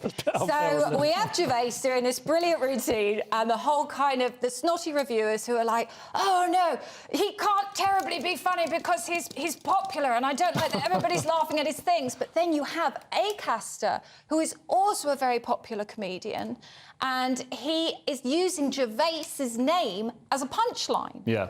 And that is very interesting because Gervais is popular. Now, forgive me, I am not in any way taking away from the trans debate. I'm just trying to shift our debate back onto this idea of what we can joke about. As a trans woman, I appreciate that. You're welcome. I love that, though, because I actually do... well, why not? If we're talking here about clout and getting your name in the papers, I actually remember, I think it was a documentary of Joan Rivers, she died like 10 years ago. Yeah. She was talking about her advice to the younger comics was... pick a fight with a comic that's a little bit bigger than you. Yeah? Because of the publicity. That was what she used to advise them to do. Paul, so read this that is thing you said about Frank Boyle. Well, Leo's a bit bigger than me. I don't really want to pick on him. So it's a good tactic. So what? Fair play. That's just what you guys do to get ahead. Yeah, to work. I don't judge you guys. Hey, you're in it now. You're sat with us. Don't you try and distance yourself. You don't have to become one of us. I promise. For me, let's deconstruct this somewhat. The thing that always makes me chuckle slightly is this idea of punching up and down. Yeah. And to use progressive language, that is a social construct. Yeah, because who decides who is high and low status? Yes. High status, rich person. Rich trans person, what are they? Oh, are they low status now? All of a sudden, it becomes this hypocrisy. And who is the arbiter of who should be high and low status? Which is the very reason I think all things are open to comedy attack. Yeah. And I don't mean that in a nasty way. Oh, look at that, isn't that weird? No, I don't think that's funny. And I think, going back to something you have said for many years now, it's all about meritocracy, Leo, and the audience is the judge. Yeah. So the reason that a room full of 10,000 people watching Ricky Gervais perform are laughing is because they find it funny. And the reason that a room full of 2,000 people watching James Acaster perform are laughing is because they too find it funny. Yeah. And comedy is subjective. What you can't say at any point, I don't believe, is that is the right type of comedy and that is the wrong type of comedy. Yeah. Now, going back to what Graham Linehan was saying, you can argue about the subject matter and you can say, do you realise what you're joking about? Would you do it another way? What are your political views? You can take a comedian to task on that. I personally wouldn't. I would say, was it funny? Yes, it was, and leave it there. But what's also interesting about Ricky Gervais is in his bit about illegal immigration, for example, he's repeating verbatim the accepted woke opinion. He says, oh, I love going down, I love it when the illegal immigrants come in. People know he's saying it sarcastically, yeah. People know he's ridiculing it, but what he's saying is just the accepted woke opinion. And if Gary Lineker said it in a normal tone of voice, it would just be a regular thing for Gary Lineker to say. And it was pretty much the same with his trans material. And I just think if your worldview is so ridiculous that somebody can satirise it and make it hilarious just by saying it verbatim, just by saying it out loud, then there's obviously a problem with your opinion, with your worldview, with your opinion on immigration or whatever it is. But it's interesting because you said about how Paul said about how, you have two different groups of people laughing at two different comedians. And that is the wonderful thing about comedy. It's so broad and it's weird because we're always making jokes, but if somebody doesn't like our sense of humour, it's all like, you're not funny. And it's like, no, probably not to you, mate, but to the person sat next to you, I am. So exactly. You've always got that issue as well, the personal taste. So why not have everything? Let's hear lots of different things and get lots of different opinions. It's fun. Yeah, and I love Ricky Gervais and I love James Acaster. I'm sure James Acaster will be disgusted to hear that.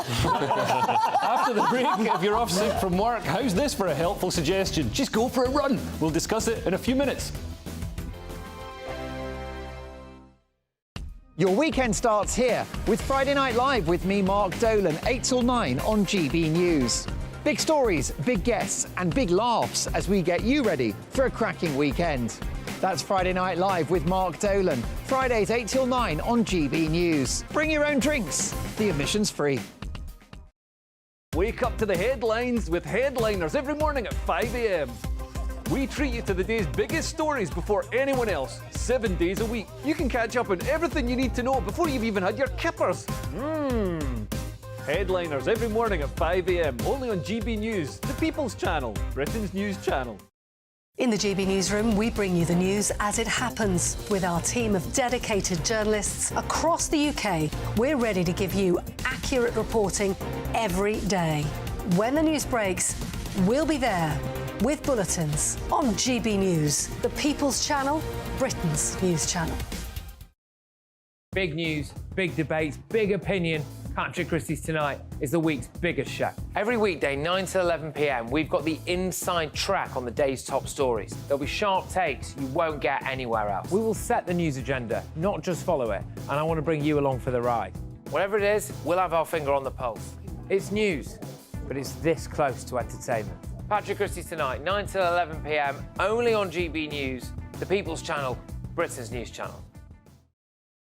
Good afternoon, Britain. Good afternoon, Britain. Join us, Tom and Emily, To find out what's happening in the heart of Westminster. and why it matters to you.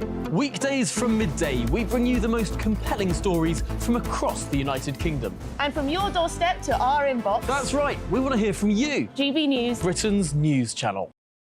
GB News, unlike other broadcasters, isn't obsessed with the London-Westminster bubble. We think there's a nation beyond the M25, and that's why we talk about the issues that matter across the land. Join me on State of the Nation, 8 to 9 o'clock, Monday to Thursday, on GB News. Daisy's listening, and you should too.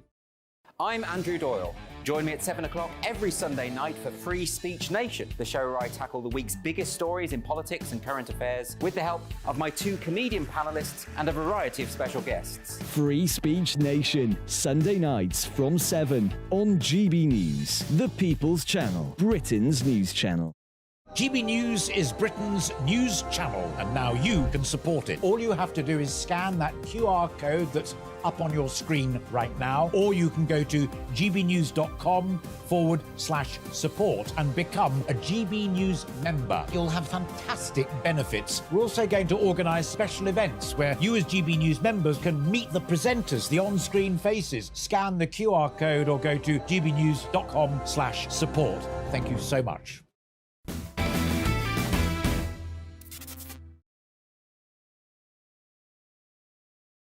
Welcome back to the Saturday Night Showdown. Now, workers signed off sick are being encouraged to go for a run in order to get well enough to work again. Other activities like gardening are also to be prescribed under plans for a national occupational therapy service.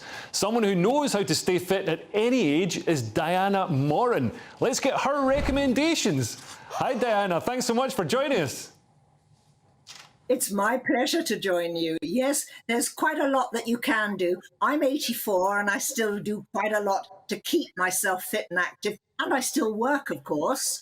Wow. But, I mean, the basic things that people can be doing is going for that run. Or if they can't run, and a lot of people won't run, then go for a very brisk walk.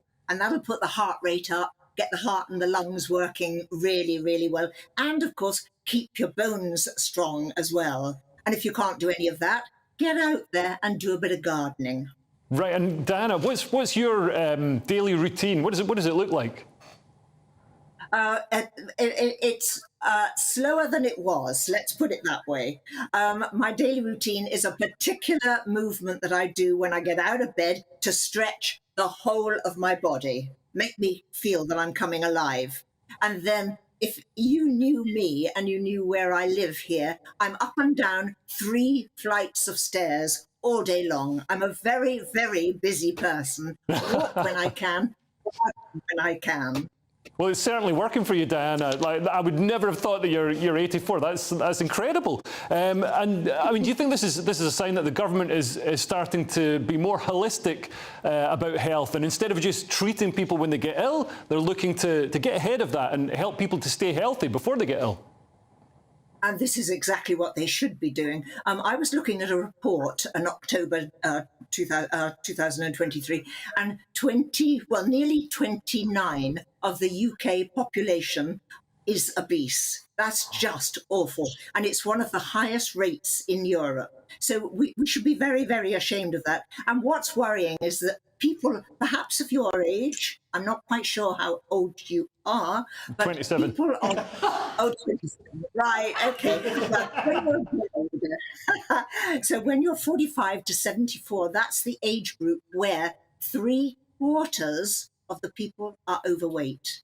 Now that's terrible, isn't it? Wow. Because I have to say that being as old as I am, having stayed fairly fit throughout most of my life, I enjoy life. I can still do things. And it really, really concerns me when I see these very overweight people waddling along.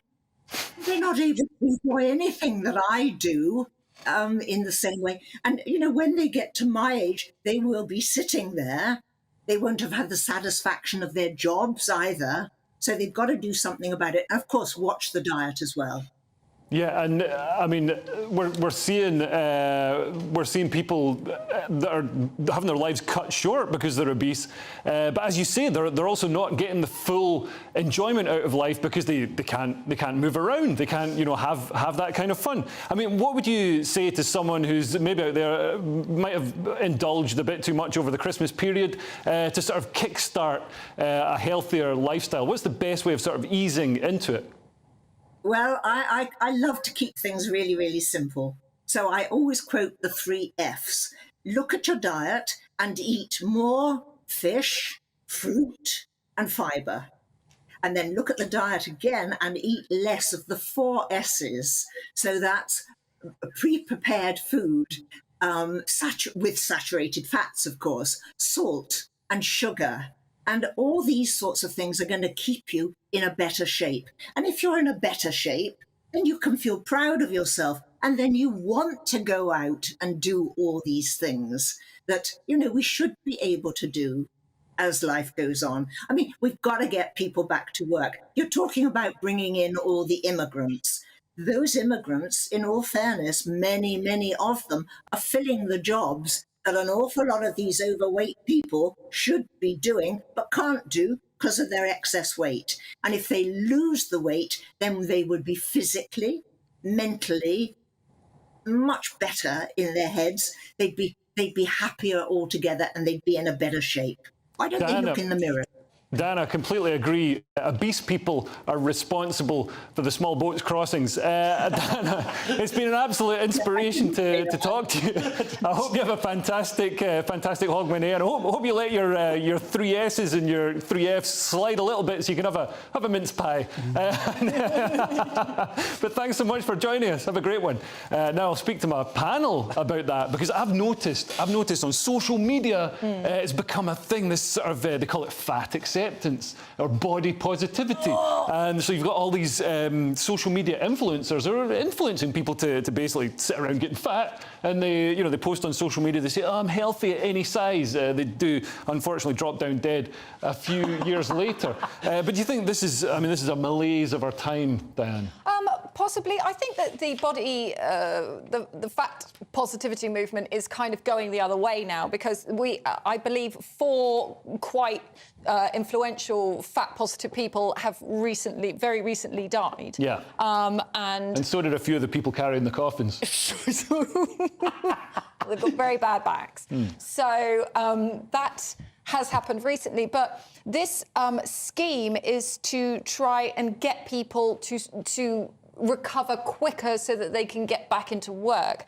And it is actually quite a nice holistic kind of target that, like you said, that the government have gone for, because if you are already sick and you're sat there and you can't work, your mood is not going to be improved. Yeah. But if you can at least go out for a walk, or you can get outside, get into the fresh air, even for yourself, you might feel better and more positive and able to physically do things and then get back into work. Yeah. But my question is, how are they going to sort of monitor this? Because you can give somebody the prettiest little planners, you can make them sign up to all the apps, but unless you're there like smacking the sausage roll out of their hand, you can't be there to monitor what they're doing. That's a great idea. We could smack sausage rolls out of people's hands. Lewis, is it time to bring back physical bullying?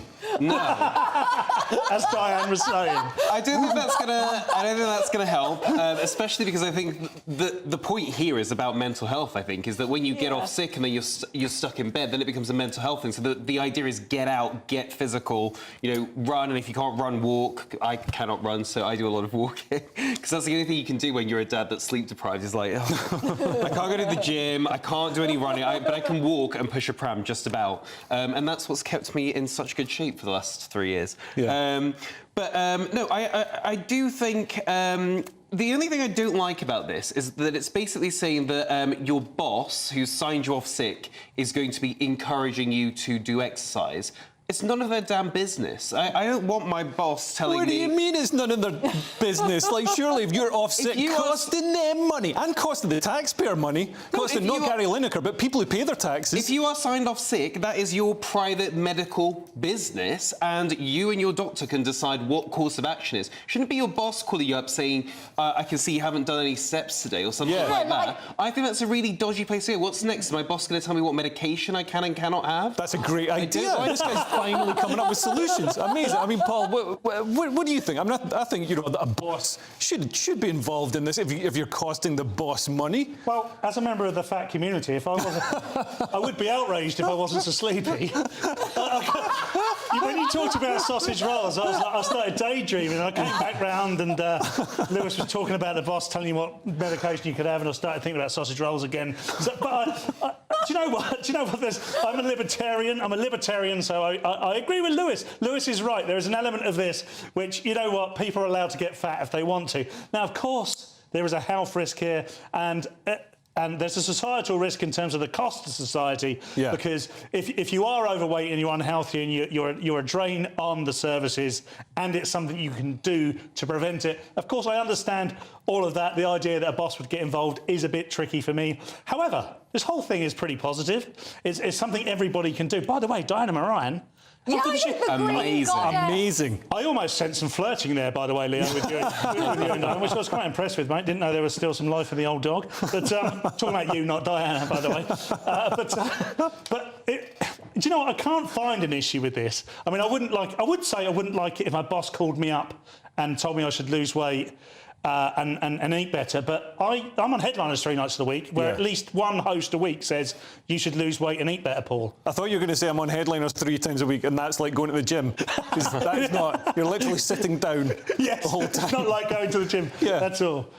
What I thought was interesting was that she said it's the over 45s that are the biggest problem. So really, you know, we fixed it. The younger, because you know what, my 14-year-old, when I buy in healthy food for myself, he will take it, and I never get to eat it, so it's his fault. But then he will also judge the things I eat, that it's not healthy enough. So I think the young are actually really health conscious, and they're getting their exercise in, and so it's not really their problem. It's really the over 45s that we should blame. It's interesting that you say that you've got a 14-year-old kid. This is like a Diana Moran moment. I thought you were about 22. I thought there's no way you've got a 14-year-old kid. Anyway, it seems everybody's healthy, apart from me. Stay with us, as after the break, we'll be asking what your worst ever Christmas gifts are. See you in a couple of minutes. Join us every night on GB News at 11 p.m. for Headliners, which is 3 top comedians going through the next day's news stories, which is exactly what you need, because when the establishment has gone crazy, you need some craziness to make sense of it. Headliners. You don't have to bother reading the newspaper. We've got it covered for you. Every night at 11 p.m. and repeated every morning at 5 a.m. We won't send you to sleep like some of the other paper review shows out there. So join us 11 p.m. every night on GB News. The People's Channel, Britain's news channel. Tired of the usual focus-tested, pre-prepared Westminster runaround? Well, so am I. So you want higher taxes? Is your department to blame for this? Are you rethinking this policy? Every Sunday at 9:30, I'll be sitting down with those in power to get the truth about the issues affecting you. Let's be honest, we've known about the cost pressures of this project for years, not months. That's the Camilla Tominey Show, a politics show with personality. On GB News, the People's Channel, Britain's news channel. I think the most exciting bit for me is talking to people. People who I think are ignored often by the major news channels. We're going to give news they want to hear. There's a voice there that needs to be heard. I think there's a chance here for a diversity of opinion to be expressed, which you don't find elsewhere. It's really exciting. We don't hold back. We're free to say how decisions that are taken here affect us all around the country. Only on GB News, the People's Channel, Britain's news channel. Good afternoon, Britain. Good afternoon, Britain. Join us, Tom and Emily, To find out what's happening in the heart of Westminster. and why it matters to you. Weekdays from midday, we bring you the most compelling stories from across the United Kingdom. And from your doorstep to our inbox. That's right, we want to hear from you. GB News, Britain's news channel. Every Sunday from 11, join Michael Portillo. There will be topical discussion, looking at the week before and the week to come. So kick back and relax at 11 a.m. on Sundays on GB News with me, Michael Portillo. GB News, the People's Channel, Britain's news channel. Your weekend starts here with Friday Night Live with me, Mark Dolan, 8 till 9 on GB News. Big stories, big guests and big laughs as we get you ready for a cracking weekend. That's Friday Night Live with Mark Dolan, Fridays 8 till 9 on GB News. Bring your own drinks, the admission's free. Big news, big debates, big opinion. Patrick Christie's Tonight is the week's biggest show. Every weekday, 9 to 11 p.m, we've got the inside track on the day's top stories. There'll be sharp takes you won't get anywhere else. We will set the news agenda, not just follow it, and I want to bring you along for the ride. Whatever it is, we'll have our finger on the pulse. It's news, but it's this close to entertainment. Patrick Christie's Tonight, 9 to 11 p.m, only on GB News, the People's Channel, Britain's news channel.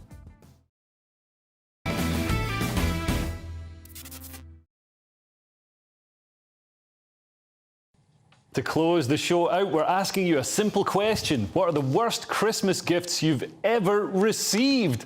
Diane, have you ever got a bad one? Do you know what? I'm not sure about the worst Christmas gifts I've ever received. I've received some confusing ones. I thought we were going to... I'm sorry, I didn't prep for this bit. I thought we were going to talk about New Year's resolutions. I had that locked in me brain. Have you ever received a terrible New Year's resolution? Oh, constantly. They're all like, I'm going to give up... My mum says she's going to give up Marmite.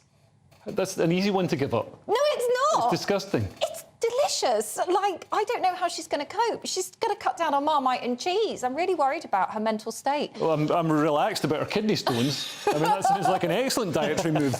I mean, looking at presents, because we've got... it's been revealed in the papers this week. I mean, it's hardly the scoop of the century, but the royals give each other, like, novelty gifts.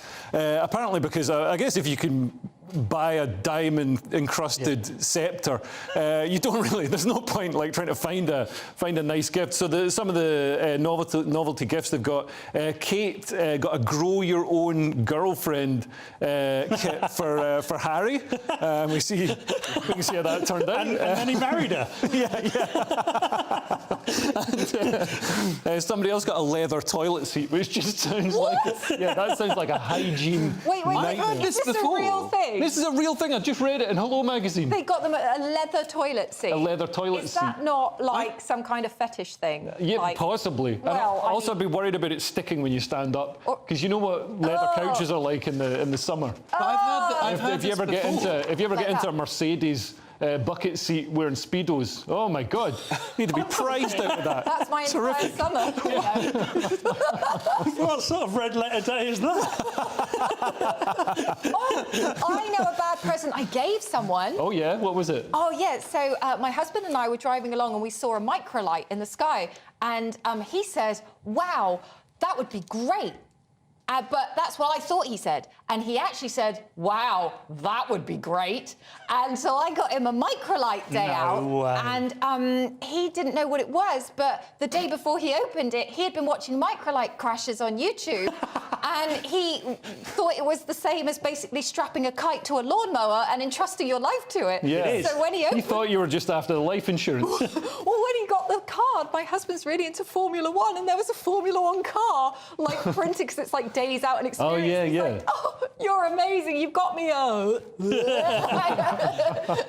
But thankfully, they let me swap it. Oh, right. So, yeah, so for it something was that nice. stayed in the ground. Yes, thank God, yes. Amazing. I'm strange, but I don't leave it up to chance. I tell people what to buy me. But Where's I'm the fun? The fun is that I'll send them 3 things that I wouldn't mind having, so it's a surprise as to, like what I got. But I am really I don't like people buying me clothes, so to avoid people buying me clothes, I'm like, here's some things I'd like, and so then you're never disappointed. Well, the trouble with buying clothes for someone is it's very hard to, you know, especially if you're an unorthodox size like me or possibly you, Paul. Yeah, I mean, I would say just go elasticated if you're not sure. That's my advice.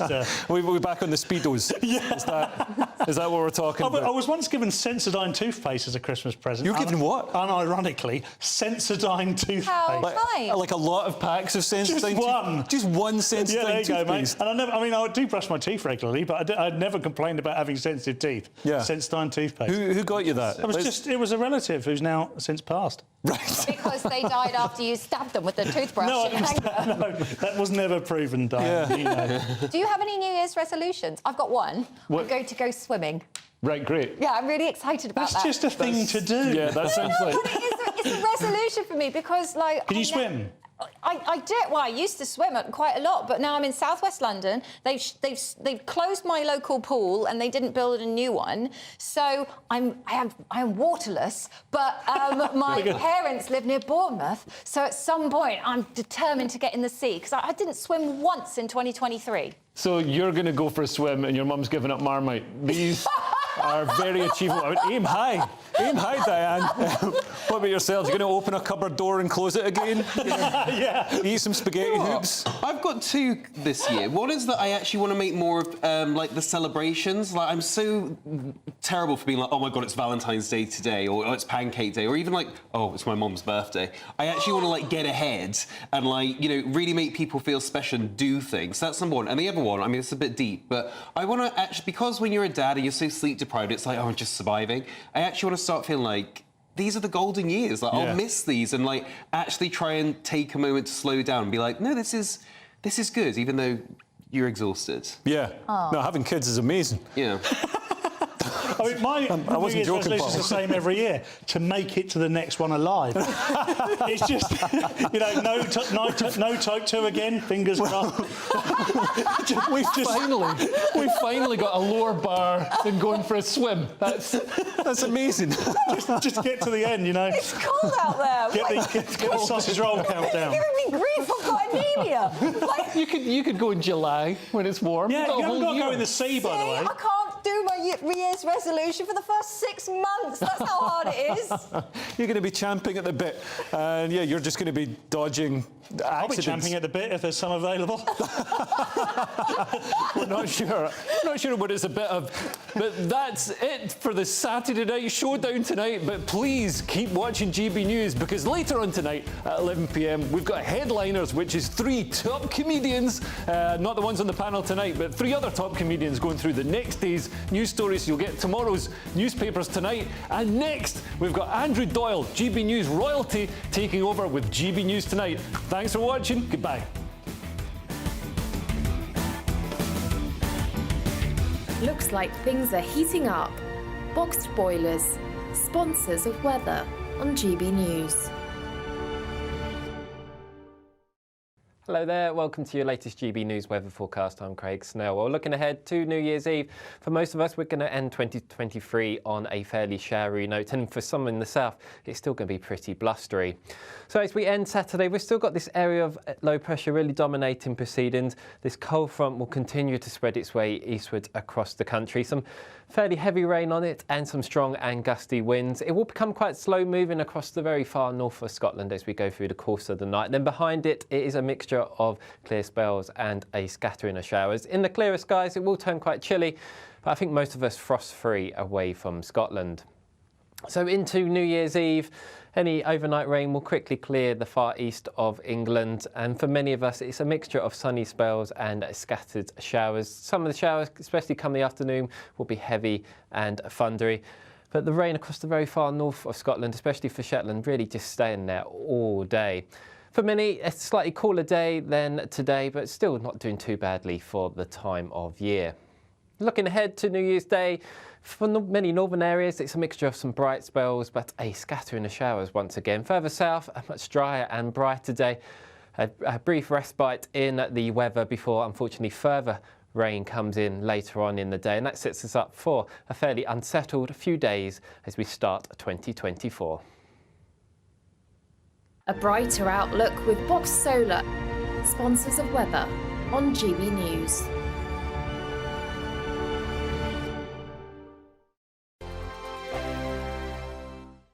What you get for breakfast is something that, if we do our jobs right, you will wake up to news that you didn't know the night before. It's a conversation. It's not just me and Eamon. We want to get to know you, and we want you to get to know us. From 6, it's Breakfast with Eamon and Isabel. Monday to Thursdays on GB News, Britain's news channel. Have a great Saturday night with me, Leo Curse, on the Saturday Night Showdown. It's a crazy world out there, so come and make fun of it with me, my panel of comedians, and a couple of people who actually know what they're talking about. This Saturday Night Showdown is your front row ticket to the clown show every Saturday, only on GB News, the People's Channel, Britain's news channel. Your weekend starts here with Friday Night Live with me, Mark Dolan, 8 till 9 on GB News. Big stories, big guests, and big laughs as we get you ready for a cracking weekend. That's Friday Night Live with Mark Dolan, Fridays 8 till 9 on GB News. Bring your own drinks, the admission's free. Now then, Lee Anderson here. Join me on GB News on my show, The Real World, every Friday at 7 p.m. I'm not eating bloody cat. Are you Delicious. mental? Open your mouth. OK, here comes a train. Reminds me of the scene in Singing in the Rain. Adam, is that a good one? Whoa! Join me at 7 on GB News, Britain's news channel. Good afternoon, Britain. Good afternoon, Britain. Join us, Tom and Emily, To find out what's happening in the heart of Westminster. and why it matters to you. Weekdays from midday, we bring you the most compelling stories from across the United Kingdom. And from your doorstep to our inbox. That's right, we want to hear from you. GB News, Britain's news channel. I'm Andrew Doyle. Join me at 7 o'clock every Sunday night for Free Speech Nation, the show where I tackle the week's biggest stories in politics and current affairs with the help of my 2 comedian panellists and a variety of special guests. Free Speech Nation, Sunday nights from 7 on GB News, the People's Channel, Britain's news channel. In the GB Newsroom, we bring you the news as it happens. With our team of dedicated journalists across the UK, we're ready to give you accurate reporting every day. When the news breaks, we'll be there with bulletins on GB News, the People's Channel, Britain's news channel. Wake up to the headlines with Headliners every morning at 5 a.m. We treat you to the day's biggest stories before anyone else, 7 days a week. You can catch up on everything you need to know before you've even had your kippers. Headliners every morning at 5 a.m. only on GB News, the People's Channel, Britain's news channel. GB News, unlike other broadcasters, isn't obsessed with the London-Westminster bubble. We think there's a nation beyond the M25, and that's why we talk about the issues that matter across the land. Join me on State of the Nation, 8 to 9 o'clock, Monday to Thursday, on GB News. Daisy's listening, and you should too.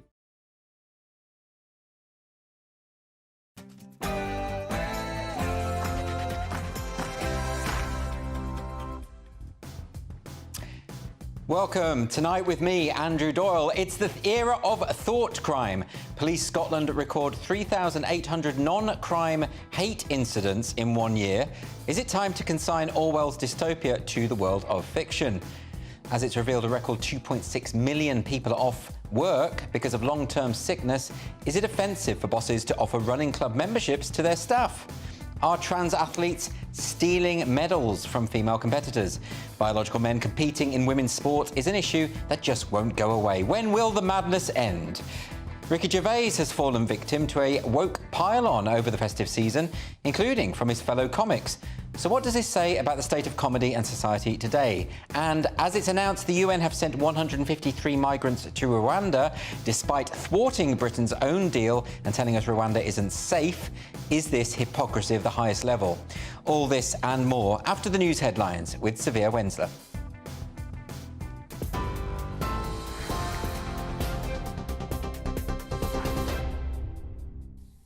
Good evening, I'm Sophia Wensler in the GB Newsroom.